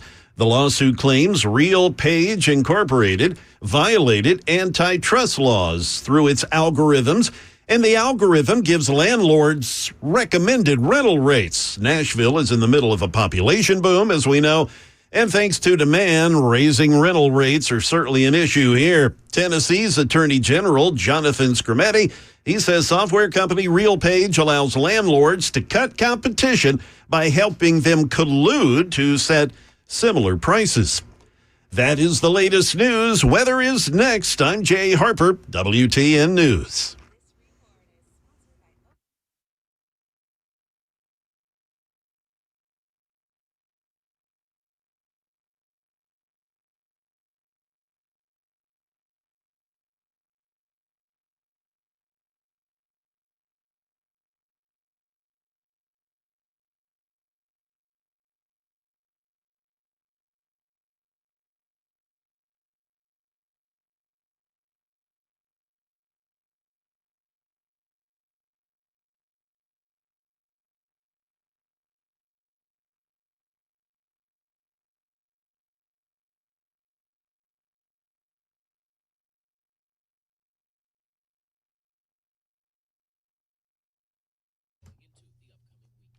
Defense Systems is a life safety and security consultation firm based right here in Middle Tennessee. More importantly, they are great people. Brink Fiddler and his team that he has assembled, Tracy, Gloria, Adam, and the rest of the group, they're great. I mean, they're fabulous at what they do. And what they do is so important to you. And if you go to a school, if you go to a church, if you go to your place of business and you're a decision maker in any of those capacities, may I recommend that you contact Brink and his team at Defense Systems and schedule an appointment with him to talk about what he can do for you and the people that work in your facility or go to your facility. They deal with security improvement. They talk about site surveys and threat assessment. They work you through workplace violence assessments and the possibilities and prevention of said same. Active shooter response, rapid response medical, all of this is customized to your facility. Here's the bottom line, folks. We live in a dangerous world. Do you know what to do if something happened in your place of business? I'm not suggesting it will because the chances are minuscule, but they're not zero, which is why I like to tell you hope is not a plan. It is time to get trained with Defense Systems. Call today, 615-236-6484, 236-6484, or defensesystems.com.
Super Talk 99.7 WTN.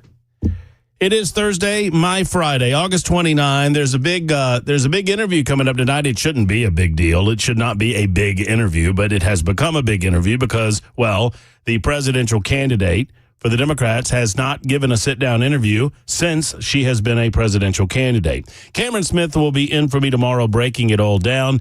I will be back next Tuesday. Jay St. Clair with us right now. Lots of questions for Jay, and my goodness gracious, Jay. I'm just going to read some of these membersnutrition.com super texts to you. These are not questions. These are comments. You ready? Yes, sir. There is nothing you could do to make me use a coffee pot in a hotel room. Nothing. Okay, there's one.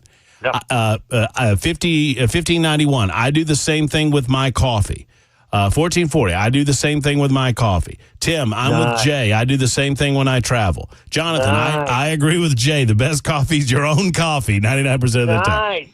And on they go. I haven't read all of them. And then I'm going to circle back to Ray, who you challenged because Ray said that scrambled eggs suck unless you put a lot of cheese in it. And he has responded to your challenge regarding coffee. And Ray says, yes, Jay, I like a little coffee with my cream and sugar. Thank you. You know, if I was a jerk, I would ask Ray if he put sugar in his grits. Well, he might. He might. If he's doing all that with his coffee, maybe he does. Jay, I'm going to get to this superseding indictment, but first I want to get to Terry in Gallatin, who has a thought with Fry Jay in progress. Hey, Terry, how are you?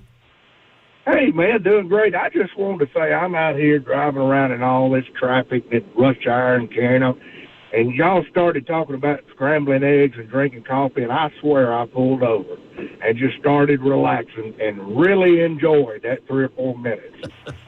And I'll tell you something else. I realized that for 58 years I've been scrambling eggs wrong. I've been pushing across. Pushing across instead of going from the outside and coming in. I can't wait to get home and try. Mate, Terry, thank you so much. That's awesome, Terry. Thank you, buddy. I really enjoyed that. You guys have a great day. All right, you do too, Terry. Thank you. That's pretty cool. I'm 1 day old. What's that thing you hear about now? How old were you when you found out you're supposed to pull stuff from the outside of the middle? I had no idea. I was today old when I found that out. Yep.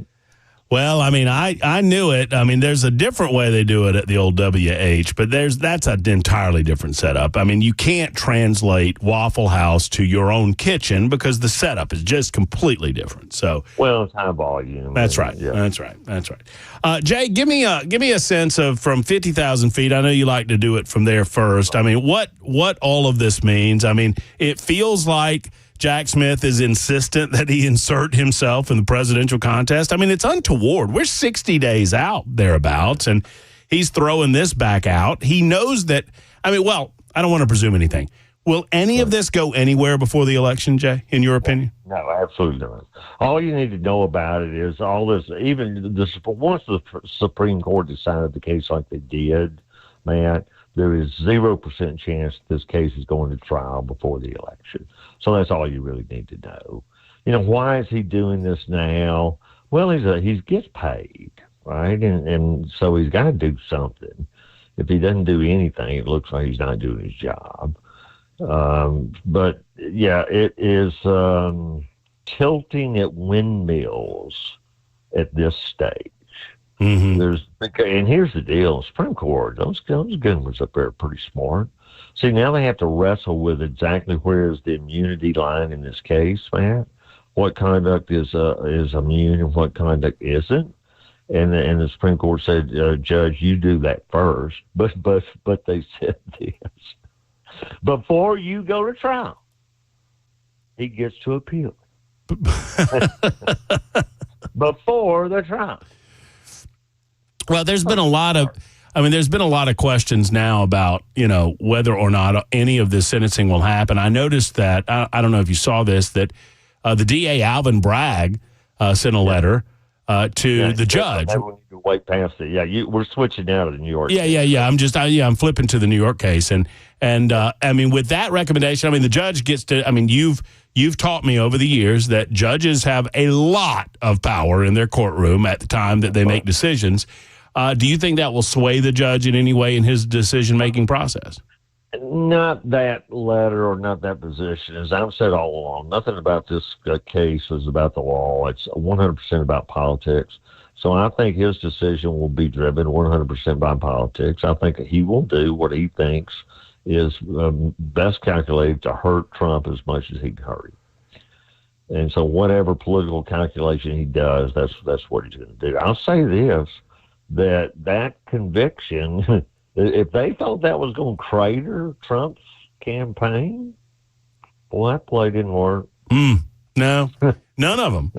I mean, there was 4 separate ones, and none of them came to fruition. None of them. I mean, the Democrats are, but they're, you know, they like to throw at me, Jay. I mean, I get it constantly on the X machine, I call it now, or constantly in emails where 34 felonies. They're just preaching to the choir with all that stuff. Yeah, well, I don't hear it, but I guess I don't watch the same stuff you do.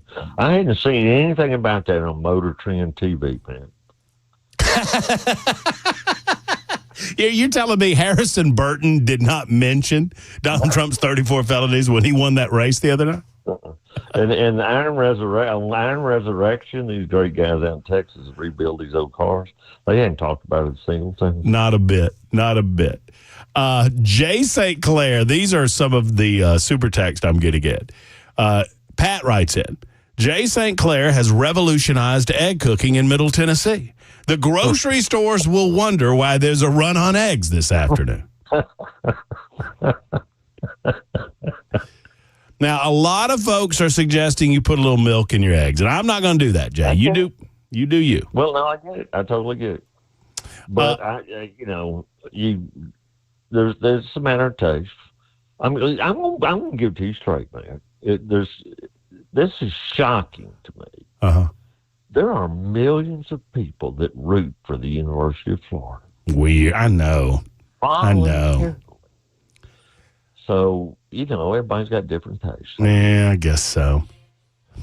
Yeah, I don't know how this happened, but there's some music playing in the background. I don't know if you can hear it, Jay, but oh, goodness gracious. Oh, that makes me feel light on my feet. Makes me feel like I have a pep in my step. I don't know about anybody else. I was actually, as Bell was doing that, I was trying to find, there was an actual question that came in for you. I think I put it over here on the prep side of things. When someone wants to know, Jay, you guys need to stop talking about useless stuff. And you need to ask Jay something serious. And here it is. What does he think our Vols record will be this year? Ask him if he think we can beat Bama and Georgia. Go Vols.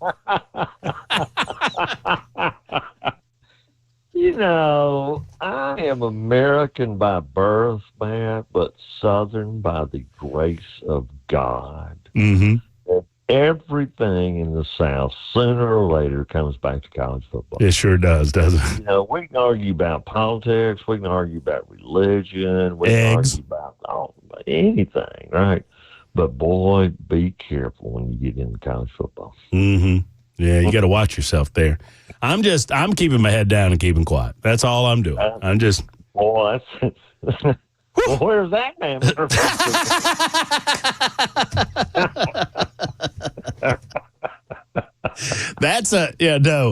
loudmouth Matt Murphy comes out when I think we're probably going to lose a few games. Real quiet Matt Murphy comes out when I think we might have a shot at something. Can Trump continue to run for president if he's in a jail cell? That's an actual question. Yeah, good question. Good question. The answer is yes, absolutely. Question for Jay. All right, question for Jay. 1112 writes in and says, can an employer withhold tips in a tip pool from an employee as a punishment? Well, I wouldn't do that. I absolutely would not do that. I got to know a little bit more what's going on here, but, man, you start messing with somebody's paycheck. Mm-hmm. That's a problem. You particularly can't take them below minimum wage. I mean, and there's got to be a real clear policy about that. I would never advise a client to do that. So I guess the idea is that and just to pull back a little bit so I understand it better, there are some business establishments that the servers, all the tips go into one jar and then they divide them equally. I think that's so if it's a tip pool and 1112, tell me if I'm doing this wrong, but can an employer withhold tips from a tip pool? That means all the tips come in and everybody gets equal amounts out of the tips. And so he's asking, well, can one employee, no, you don't get your tip today because you did something wrong? I agree with EJ. And you need to kind of put the tip thing aside. The tip thing just makes it a little bit more risky. But let's say you're getting paid $15 an hour. Mm-hmm. And then at the end of the week, your company says, Matt, you just didn't do a very good job this week, so I'm only going to pay you $14 an hour this week. They just cut you paid there, which is what's happening here. I mean, they're just taking some money out of his pay. Right. Ooh, I wouldn't do that. You're begging for a lawsuit, aren't you? You're begging for a lawsuit, and I mean it's actually kind of a complicated technical little question, but boy, I wouldn't do it. So, Jay, would they actually need to sue, or could they just go to the labor board over it? Well, there's really no such thing. I mean, when you say labor board, it's you're probably meaning the National Labor Relations Board. They don't cover this really. Oh, What you okay. do is go to the Department of Labor. You go to the Wage and Hour Division of the Department of Labor. That's who you would call. The Wage and Hour Division of the Department of Labor. And I'd call the feds. They may have some investigators at Tennessee state level, but I'd call the feds. The Wage and Hour Division of the Department of Labor, the person that wrote in, that's who you, if you want to pursue this without hiring a lawyer, that's who you should call. Absolutely. All right, final. Thank you, Bill. Yeah, no, that's good. That's good. Final question for you, Jay. And I always love these. Question for Jay, asking for a friend. And this person loves it, too, because after the asking for a friend, she put one of those little winky face emojis, Jay. Asking for a friend. Wink, wink. I love it. Spouse ran out on family over 10 years ago and refuses to submit divorce papers. She's not going to file to hold up her hand or pay for being abandoned. Is there a point of common law divorce, like common law marriage, gets tossed around? Some men aren't worth the trouble. I'll agree with that. No, there is no such thing as common law divorce. Sadly, there is no such thing. But if the relationship's over and it's never gone, the people are gone, and you want to get divorced, then you can just find the person that wants to, make it official can just file for divorce. That person can, and then if you don't know where the other person is, you can serve them by publication. You just take out ads and legal papers, and they don't ever respond. And then the judges are going to give your friend the divorce. Okay. But no, there is no. That's a very clever question. I did have a judge one time. The couple was in front of him fighting, and it wasn't gonna work. And the judge said, "Well, how long y'all been married?" He said, "Well, we never really got married, Judge. We just common law married." And he slammed his hammer down and said, "Well, you just got a common law divorce." I don't know if that's legal, but it happens. Oh, that's good. That's good. Jay, I hope you hit them straight this weekend, and I hope to see you on the golf course sometime soon, okay? Looking forward to it, buddy. All right, take care. There's Jay St. Clair, good friend, legal correspondent, life consultant, and gambling buddy, and occasional golfing partner on Super Talk 99.7 WTN 51 after.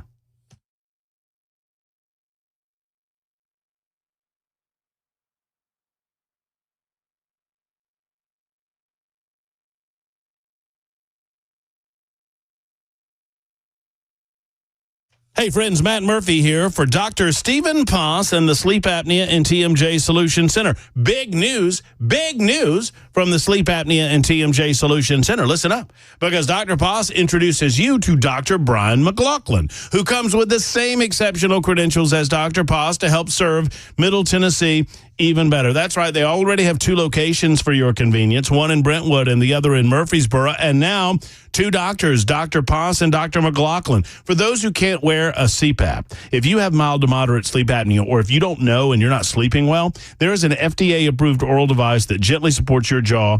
I compare it to a mouth guard in football. I think that's a good way of comparing it, although it doesn't even feel as obtrusive as that. I mean, it's something that gently holds that jaw forward, and I know with personal experience because I have one and I use one. As fall approaches, more people have met their insurance deductible, so it's time to maximize your insurance. Don't wait until next year, and don't wait to start treating your sleep apnea. Get with it right now. They're in network with BCBS, Aetna, Cigna, United Healthcare, Medicare, and TRICARE for the military. 2 locations to serve you. You start that journey at drposs.com, drposs.com. That's drposs.com.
The listeria outbreak continues to grow, and 4 guns confiscated during a Nashville traffic stop. We'll have those stories coming up at 2 o'clock on Super Talk 99.7 WTN. You know when your newsman and your radio host are on the same page, because I was just reading an article about the 9 people that the Centers for Disease Control, I don't want to get in front of Jay's story here in a couple of minutes, but I was reading an article about the 9 people that the CDC says are dead because of the listeria outbreak. And then there's Jay Harper saying he's going to give us some full details coming up in about 5 minutes or so on Super Talk 99.7 WTN.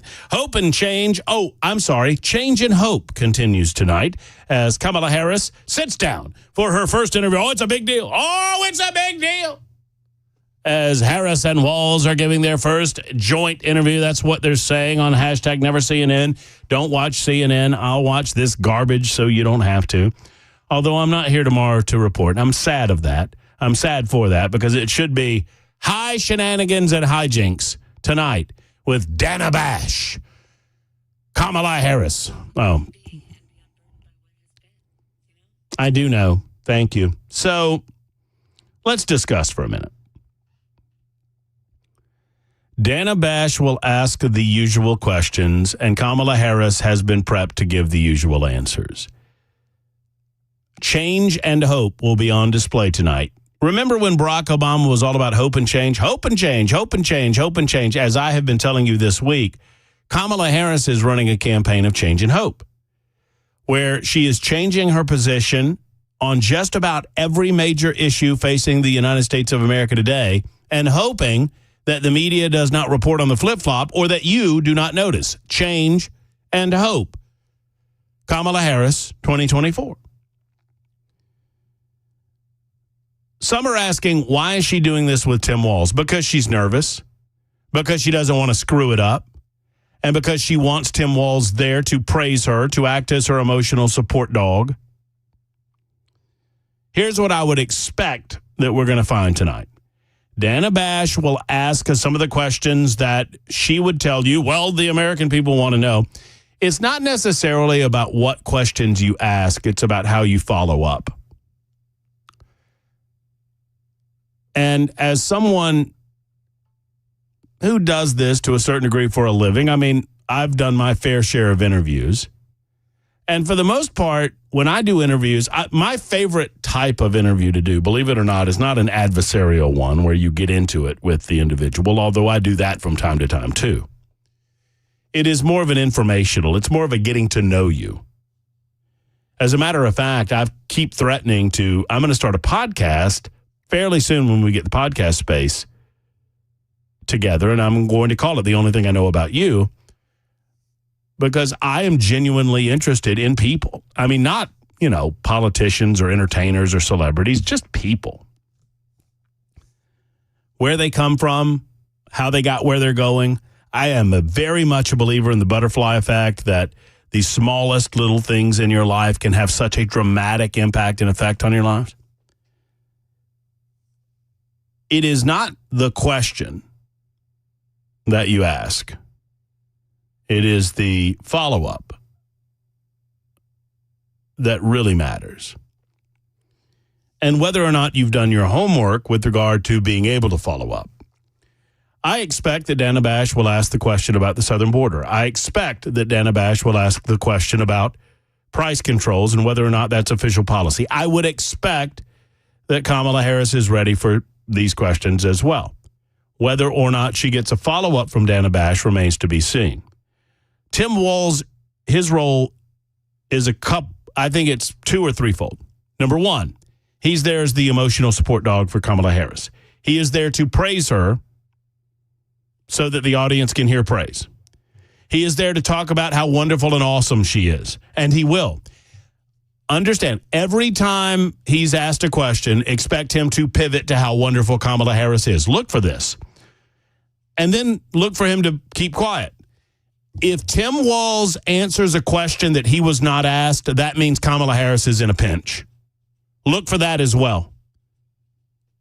In other words, if Dana Bash asks Kamala a question and then Tim Walz gets in there at any point, that means Kamala's having trouble.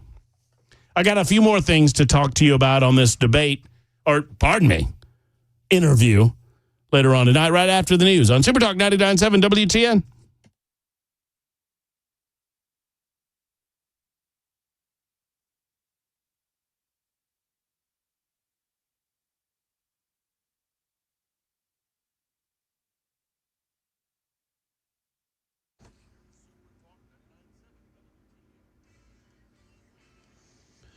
Good afternoon. It is exactly 2 p.m. I'm Jay Harper with your top stories. Blistering heat, 99 degrees. Your weather forecast is coming up.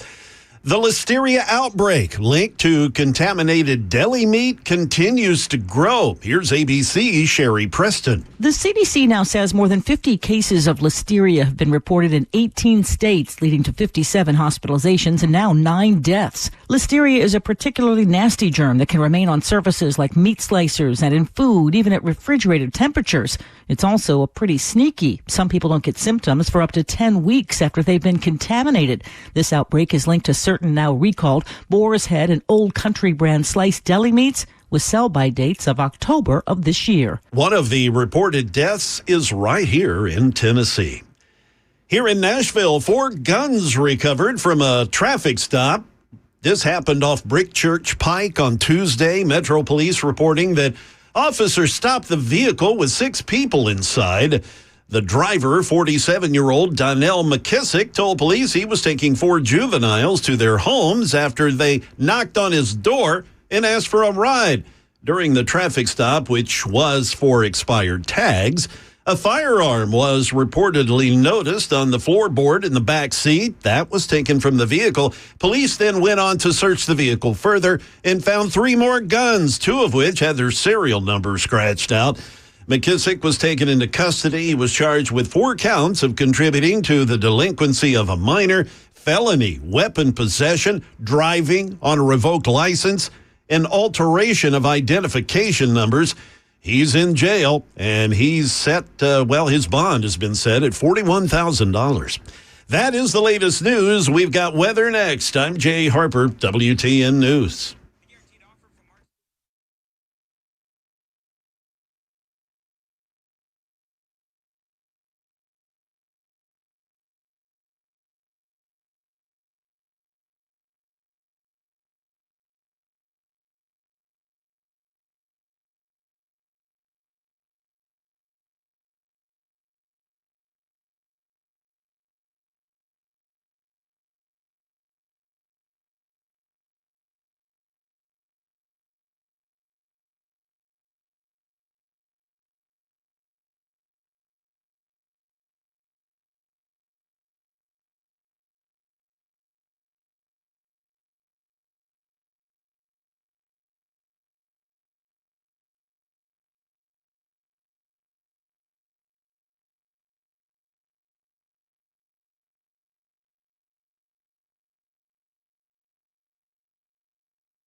Man, oh man, right now, hour number 3 starts of the Matt Murphy Radio Show. It has flown by on Super Talk 99.7 WTN.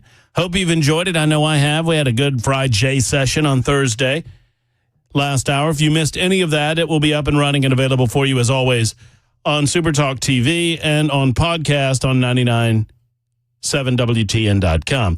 Speaking of Super Talk TV, we love you over there. We appreciate you over there. Thank you for being around. Several of you have commented that I look like my hair is starting to annoy me. It is, but I am committed. I'm all in. Locked for Trump Day 180. And it's annoying because I'm in that zone where it's bugging me, but I can't quite put it up in a ponytail yet. I could, but it would look goofy. It would be, big head, small ponytail. I don't want to be that guy. I don't want to be accused of having a man bun. You know what it is. Got to suffer for your political beliefs, man. Well, there it is. I mean, you know what? Make a commitment and honor said commitment. So I'm in it for the duration through the month of September into October. And, who knows? I was inspired to say, right now I am obligated to not cut my hair until we have a new president-elect. That was my obligation, right, Bell? You're here. 100% true. Okay. And since it is no longer a race between Joe Biden and Donald Trump, because Donald Trump beat Joe Biden so badly in a debate on June 27th, Donald Trump destroyed Joe Biden so much, Joe Biden had to quit. Yeah, but we finally beat Medicare. So now we know that there will be a new president-elect come November 6th, whoever it is. I think I'm going to double down on my commitment and declare that I haven't decided whether to do it yet or not, but wouldn't it be special if I show how much I believe that Donald Trump is going to be the next president-elect? If I said, look, if Trump gets elected, I'll cut my hair on Inauguration Day. How about that? Huh? I know most of you don't really care, but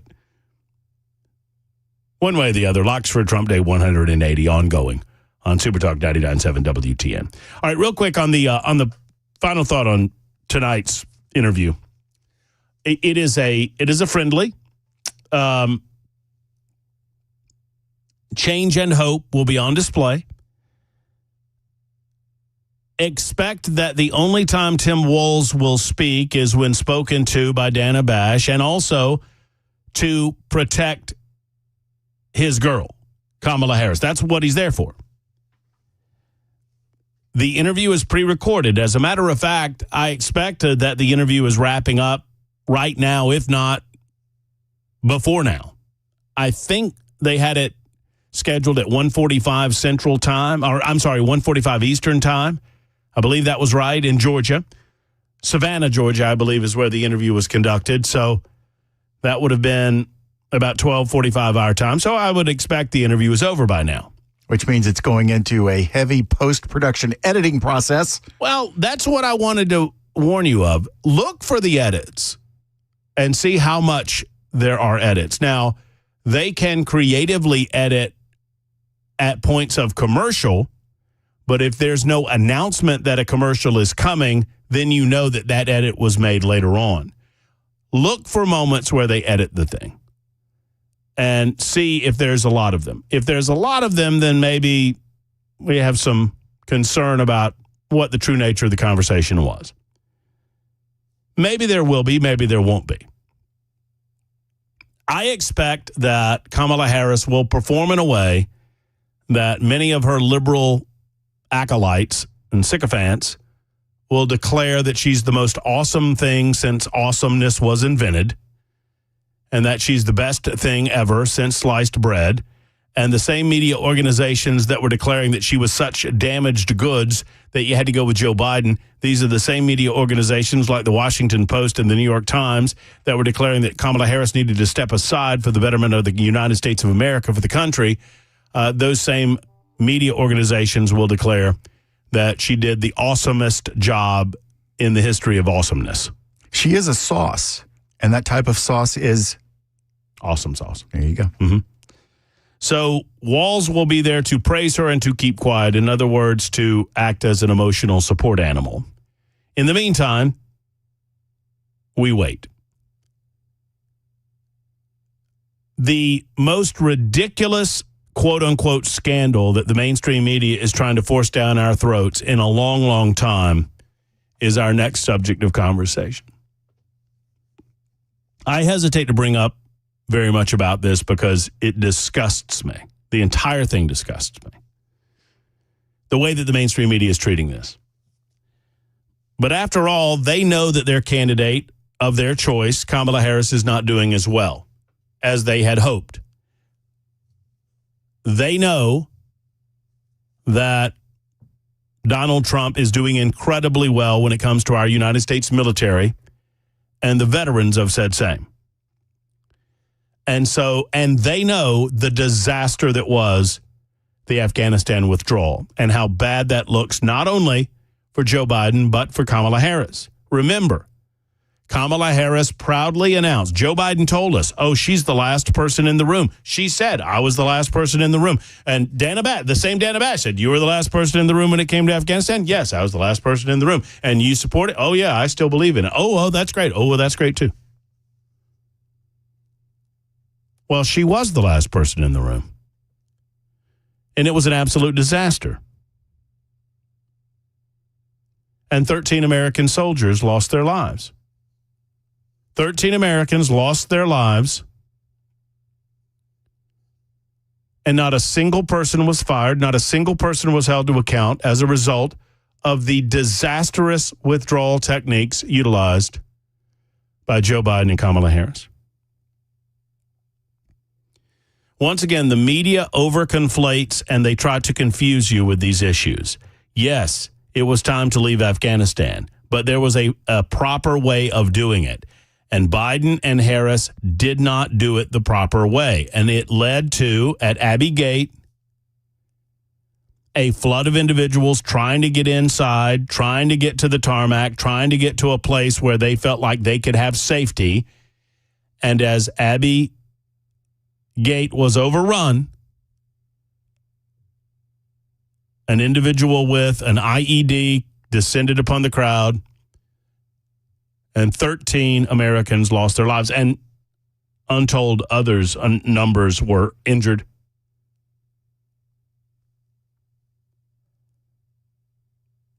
Donald Trump has remembered these 13 each year that we honor the anniversary of the incident.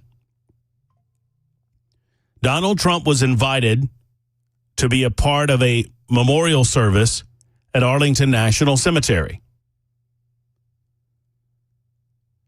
Joe Biden made no public comment about these 13 Americans that lost their lives.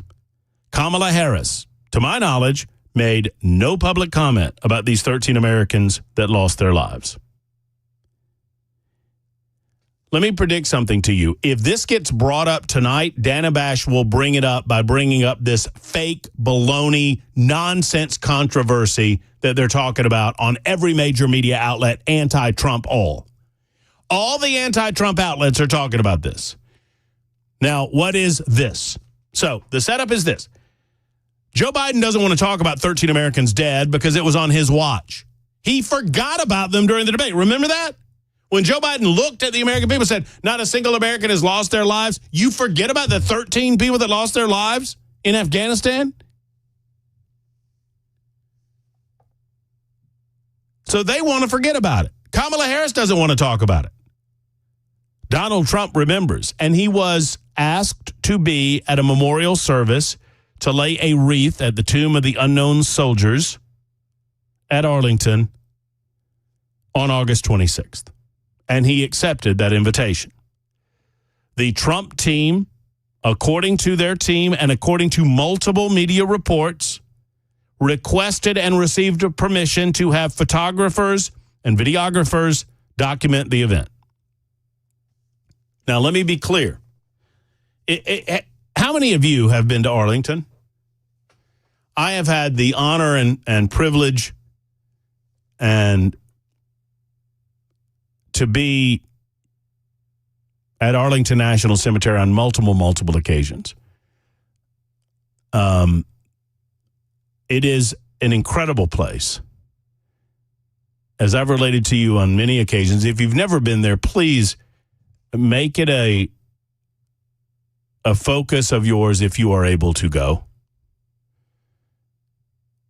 The juxtaposition in emotions is like something I've never felt. I remember standing fairly close to the eternal flame where John F. Kennedy is buried. We were going to the Kennedy gravesite, which you can look and you see the actual structure of Arlington, the home of Robert E. Lee. It's kind of at the base of the hill that comes down from the old plantation, which is now obviously a museum. And I remember being struck by the beauty of the place. It is a gorgeous place. There are beautiful, stately trees that are hundreds of years old.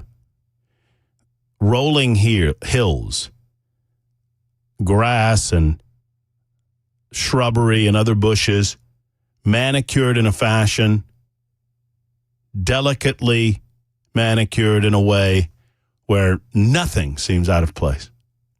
At the time, there were tram vehicles, trolleys, taking people from stop to stop. And as I was walking up the hill, moving toward the John F. Kennedy Eternal Flame, one of those trolleys stopped, and there was a group of school children that was on it.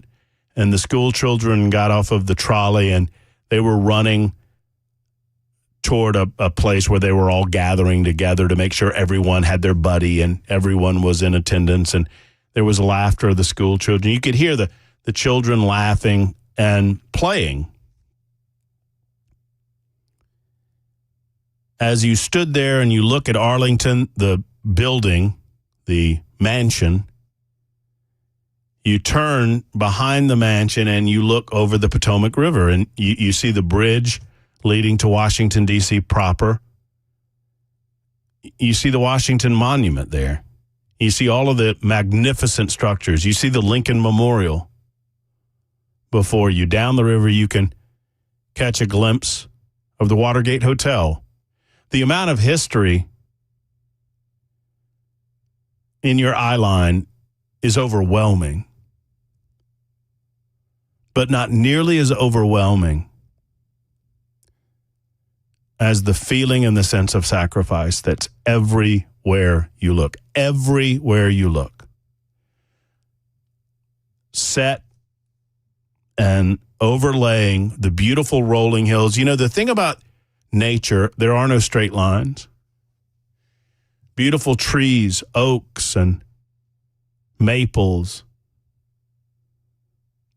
The rolling nature of the hills, the valleys. The scenic beauty that is before you. There's not a single straight line in that beauty. And overlaying that at Arlington National Cemetery is the juxtaposition of grave after grave after grave after grave. About 400,000 of them. And every single one of them represents sacrifice to this country for the cause of freedom, for the cause of liberty. The juxtaposition between the beauty of the rolling hills and the geometric design and the layout of the graves is indescribable. Equally indescribable, these feelings of loss and sacrifice and honor and humility. In the midst of listening to young children playing and laughing, not fully comprehending in any way in their naive minds, in their young minds, the level of sacrifice that went into the ability for them to be there on that day and to witness what they were seeing on that day.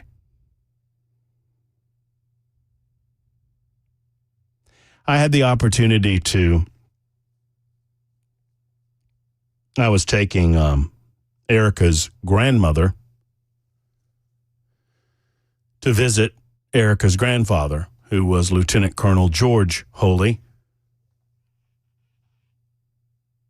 who served, I always said he served in the Army, and I always get it wrong. It's the Navy, and then he moved to the Air Force, and he served a total of 29 or 31 years. I can't remember which. It was 2 years and then an extended length of time in service after that. And we were taking Natalie Holy to visit her husband, who had been interred in the columbarium there. And you're able to, if it is a funeral and a spouse, you can drive onto property. And we drove onto the property, and I got them as close as I could, and I dropped them off, and then I had to park somewhere else, and I had to walk back to the columbarium where they were. And as I was walking back, I turned a corner around a columbarium, and I stopped, and I saw that there was a service going on about 100 yards away from me. And obviously I stopped, and I watched that service. And I listened to 2 taps, and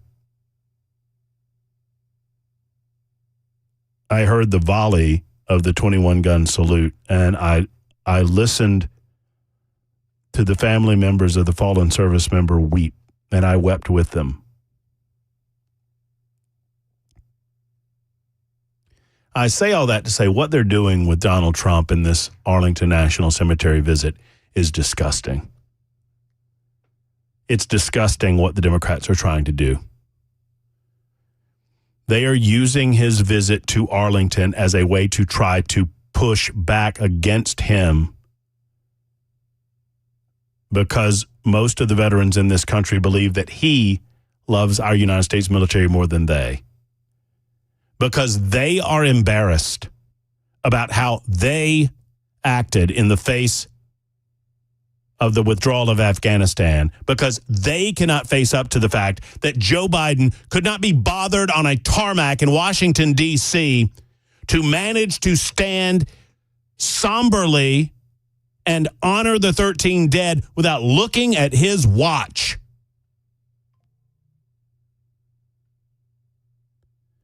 They're trying to use Trump's visit and the family's request that Trump be there as a way to push back against him, because they told someone within the system to stop the cameras from being there after he was invited there. They told them to stop him.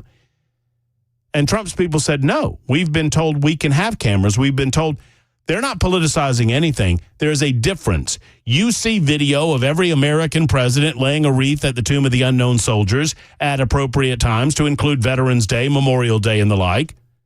Those are documented events. That is not a campaign event. And yes, at the family's request, Donald Trump stood for a photo at the grave of their fallen loved one. And yes, he gave a thumbs up, because he believes in this country and he believes in this family. And there's nothing wrong with it. And the way that the mainstream media is depicting this is gross and disgusting. They will do anything in their power to make something positive into a negative, because we look at Donald Trump and we thank him. It's disgusting. And I agree with J.D. Vance. Kamala Harris and Tim Walz and Joe Biden can all go to hell. I'll be at Arlington. 24 after the hour.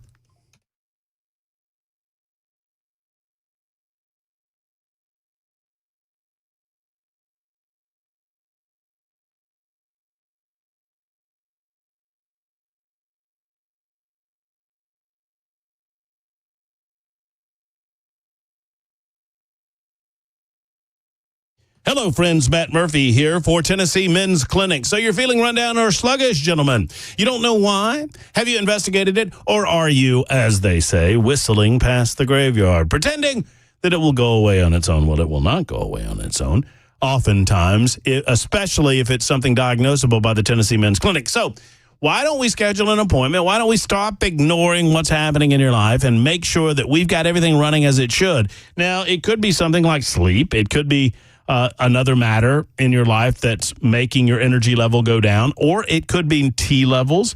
If it's affecting your bedroom activity already, man, you need to call Tennessee Men's Clinic. And if it's not, but you feel sluggish or run down and you feel maybe it might in the future, why not go ahead and get checked out and make sure everything's running like it should. Everything's operating like it should. And if it's not, they've got a solution for you at Tennessee Men's Clinic. There's no shame in this game, man. Let's get it fixed. Let's get it handled. That's the way we do things around here. TennesseeMen'sClinic.com or 615-208-9090. 208-9090 for our friends at the Tennessee Men's Clinic.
Seattle's airport, they're still trying to recover from this past weekend's cyber attack. Here we are almost a week later, and they're still dealing with it. Also, Metro Nashville Police, they have a new partner to help keep Nashville's downtown partiers like Matt Murphy safe. We'll have those stories at 2:30 on Super Talk 99.7 WTN. Oh, yeah, I know what a red frog is, pal. Don't you worry about me. I'm well aware. Jay, it's actually not partying. It's him making sure he's in touch with the beat of the city so that he can functionally talk about what goes on. That's exactly right. You've got to immerse yourself in the moment to understand the moment, Harper. You can't talk about the people unless you know what the people are doing. I mean, as a matter of fact, don't you think it would be a videoable event for me and Jay to go party on Lower Broad together? Yeah. Well, every time, as you were so praising Bell earlier. And you light up my life. Yes, I know. Jay makes me whole. Anyway, that's enough of that. By the way, I'm aware some of you haters out there are saying, well, the U.S. Army issued a stark rebuke of the Trump campaign today. Yes, I know they did. Participants in the August 26th ceremony and the subsequent Section 60 visit were made aware of federal law, Army regulation, and DOD policy, which clearly prohibit political activity on cemetery grounds. An ANC employee, Arlington National Cemetery, who attempted to ensure adherence to these rules was, quote, abruptly pushed aside, according to an Army spokesperson in a statement. The incident was unfortunate. It's also unfortunate that the ANC employee and her professionalism has been unfairly attacked. Did anyone from the U.S. Army rebuke anyone regarding the death of the 13 soldiers in Afghanistan outside of Abbey Gate? I'll just leave that there for you. I just asked the questions here. I don't know. Tom and David and Rick, we're going to get to each of you momentarily as we continue. But right now, it's time for Jay Harper and the news on Super Talk 99.7 WTN.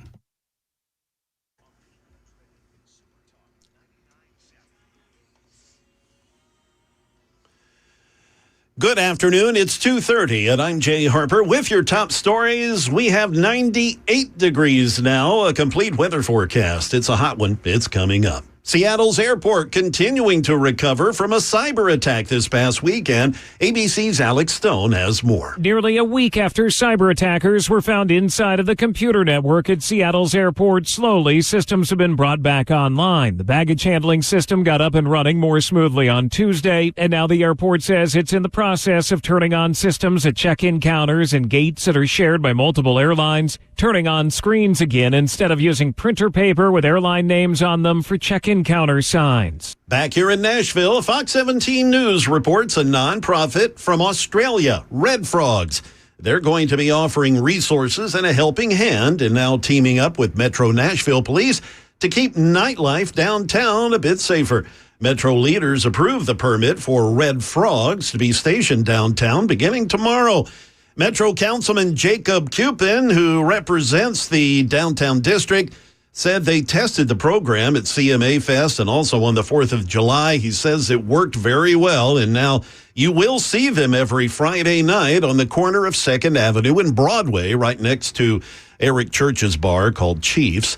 Red Frogs National Director Dan Terry says they offer a chill zone where people can get a drink of water, charge their phones if they need to, and perhaps most importantly, have someone walk them to their car or their hotel. That is the latest news. Weather is next. I'm Jay Harper, WTN News.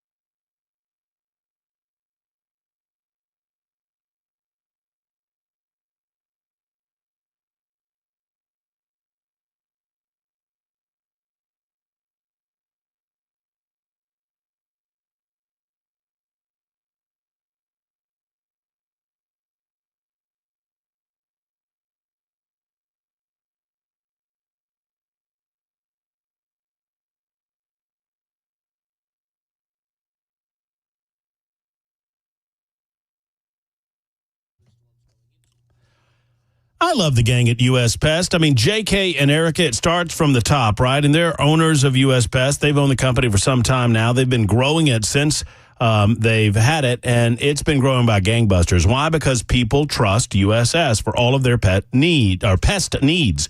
But one of the reasons I love them, and I always hold this, I'll show you on the camera. I have this from the moment that Jesse, one of the great agents of U.S. Pest, who did not know whose door he was knocking on, knocked on my door and handed it to me. He was fine young man. And he said, no, we're just out and about. We're asking if you'd like a free inspection of your home. If you don't currently have a pest service, we believe that we can provide you better pest coverage, preventing insect and rodent-borne diseases better than anyone else in the industry today. And if you don't have anybody, we'd love to make you a part of the team. And I said, Jesse, I'm already a part of the team. I know JK, I know Erica, and I know all of you folks over at US Pest, and I know how great you do your job. And you can too. Full service pest control, 100% money back guarantee on their pest control, 100% money back guarantee on their termite protection. They also offer crawl space service. It's all available to you at uspest.com. Find out the US Pest difference. uspest.com or call. And a friendly agent like Jesse will stop by your home and give you a free inspection. 590-1260. That's 615-590-1260 for US Pest.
Let's face it, friends, large home repairs can be scary.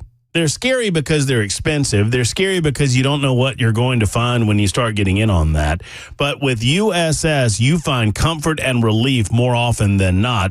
They can fix what ails your home, and they do it less expensively than the other guys, and they're simply the best. For well over 30 years now, and I say well over, they just celebrated their 30th birthday. They've been helping people like you keep your home stable and dry since 1994. Over 25,000 satisfied customers. So if you've noticed some of the telltale signs of water issues like moldy, musty smells, or even standing water in your basement or your crawl space, or you've noticed doors sticking or windows sticking, you need to handle this with USS. That's United Structural Systems. They'll come out, they'll give you an inspection, they'll tell you what's going on in your home, and an easy way to solve those problems. Go to USSTN.com. That's USSTN.com. Homeowners simply trust USS. Or give them a call today and schedule that appointment, 615-488-7855, 488-7855, for the best for USS.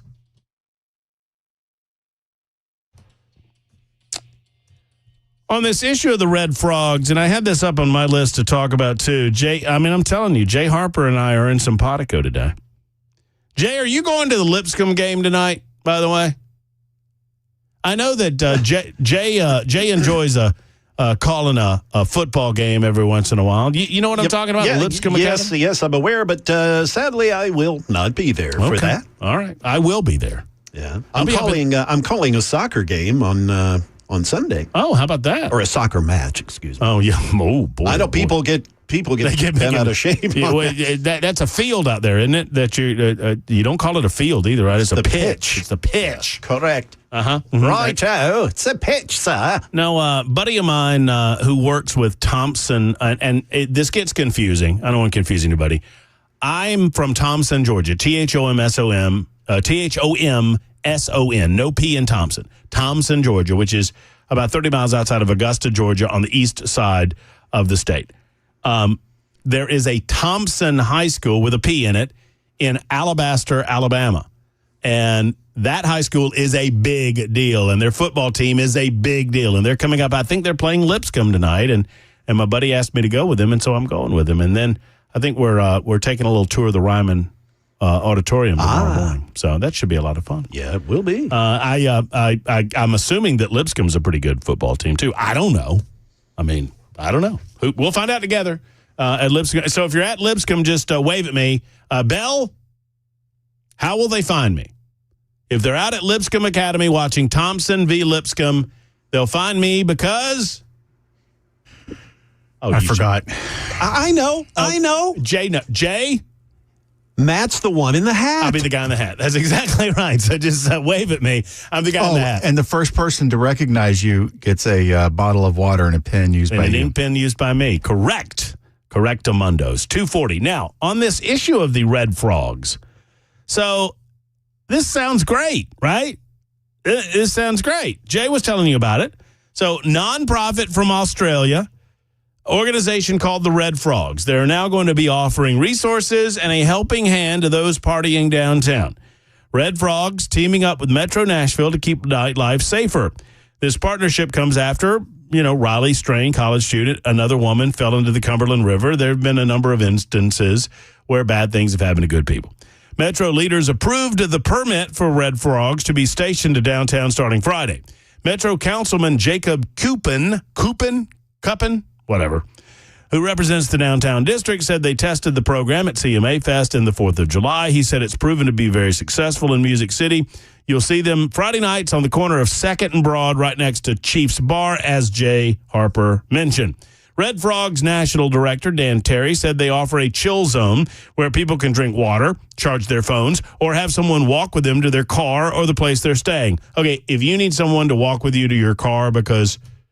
maybe they're talking about people who are not intoxicated but are just afraid to walk to their cars. But if you don't have an ability to walk by yourself because you're so drunk, you don't need to be going to your car to begin with. Could be like women that are afraid of... Yeah, that's what I just met a creeper in this bar. Right, sure. Yeah, no, that's what we'll go with. That makes sense. Terry emphasizes this stops things like sexual assaults or violence from happening to people who are alone or vulnerable. Cuppen says, since it's a nonprofit, it will not cost taxpayers a penny. Really?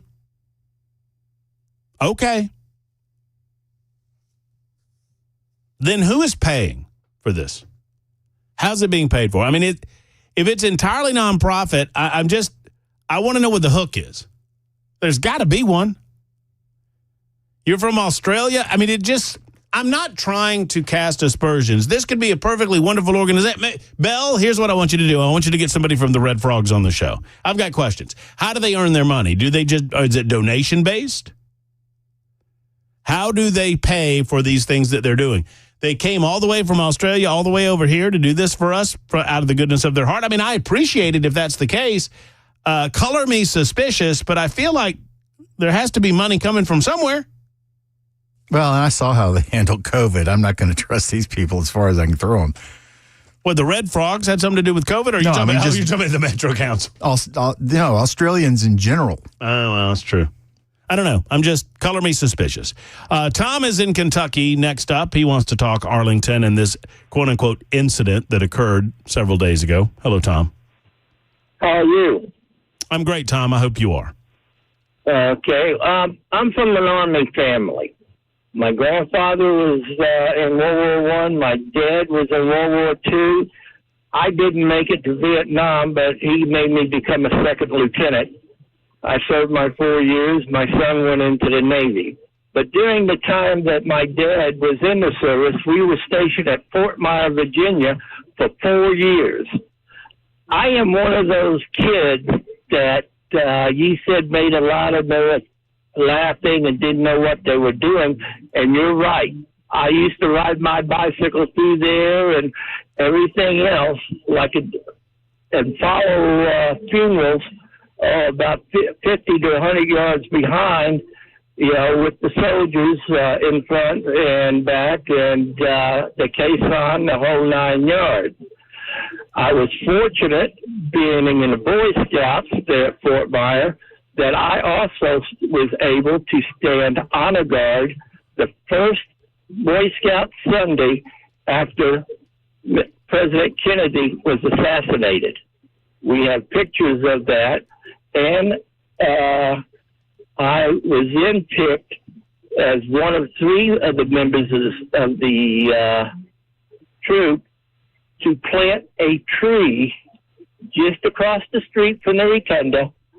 Oh, wow. At the head of the first Vietnam soldier buried in Arlington Cemetery. Again, I do have a picture of it.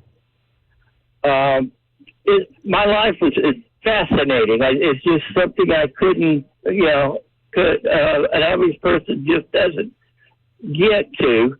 And, yes, I was one of those guys that followed those soldiers that got to go to each and every one of them, down to the memorial of the Marine Corps and everything else. And when you said you had 21 gun salute, due to where I lived on Fort Myer, we were about 300 yards from the main fence. So they set the artillery pieces up for Kennedy's grave there. So actually, when I was at home because they closed school and everything, actually, I got a 42 gun salute. I could I could look out the window, see the artillery piece go off, and then I saw it on TV. Back and forth. You should have seen my head turn. Wow. That's it. That's incredible, Tom. And no, as far as anybody going in there to represent this country, or even represent their own families for the fallen soldiers, and that anybody that wants to chase them out or disagree with them or make any kind of statements is ridiculous. I mean, I did it for 4 years, and they never got me. Well, and that's the thing. And Tom, thank you so much for relating these stories, and thank you for your service and for your call. God bless you and your family, your entire family. But you walk in, most of the time, I drove in once when we had Natalie Holy, who was the widow of Colonel George Holy there. But other than that, you take the metro, or you can walk across the bridge, the Potomac River, or you take the metro. There's a metro station. You can drive up, and there are parking places, but you don't get to drive onto the cemetery property grounds. There's a big parking lot available for everyone, and you stop in the parking lot, and you get out of your car, and you walk it. You hoof it. Well, you walk in. There's nobody stopping you. It's a cemetery. I mean, during normal operating hours.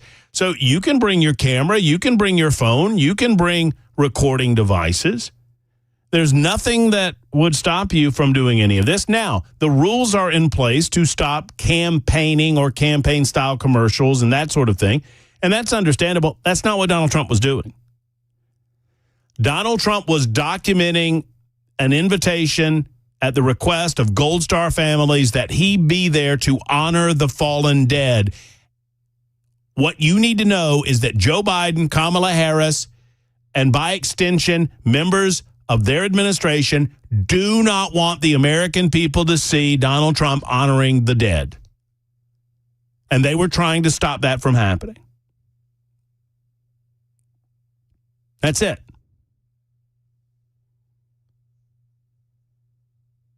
And if you don't, I've never served, and I bless every single one of you that have. If you don't understand the concept of never leave a soldier behind, go and watch and sit and meditate at the Tomb of the Unknown Soldiers. Here rests in honored glory an American soldier known but to God. That's what it says. And every day, 24 hours a day, a member of the United States military and the Honor Guard of Arlington National Cemetery watch over those bodies. And by extension, every body in Arlington National Cemetery, and by extension, everyone around the world. I don't mean to be too maudlin about it, but it breaks me up and it pisses me off that the mainstream media is allowing the Biden people and the Harris people to try to use what was a wonderful event and a wonderful expression of love of our American soldiers against Donald Trump in this way. It's disgusting what they're doing. And they didn't even show up. Joe didn't even bother to show up.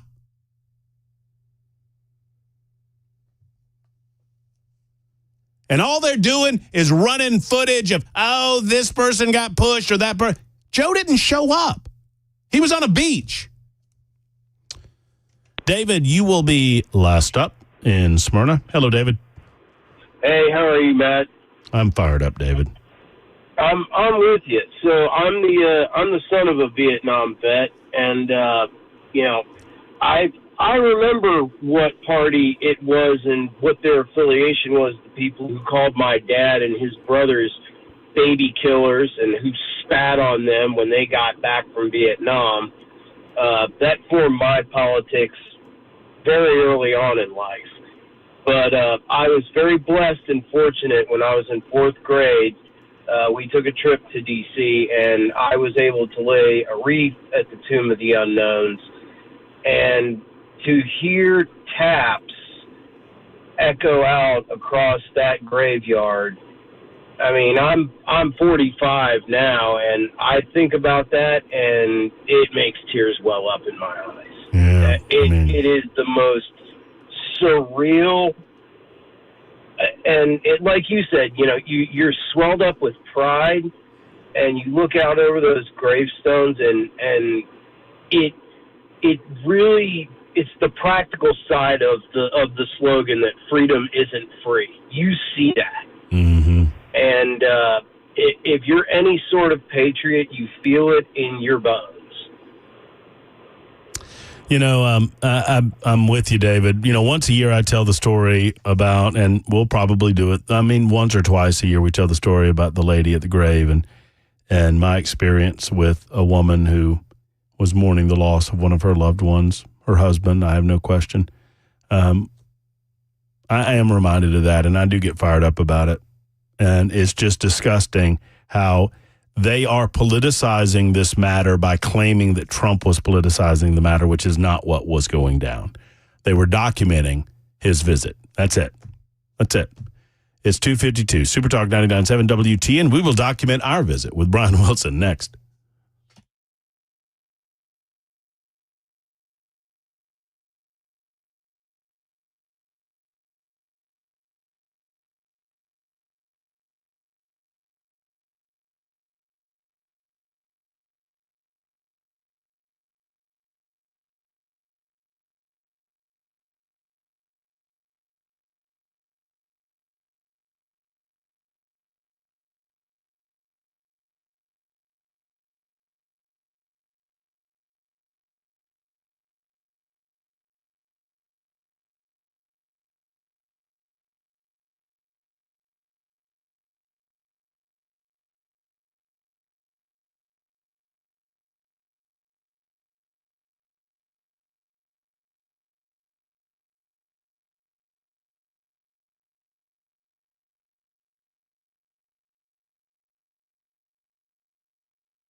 Da-da-da-da-da-da.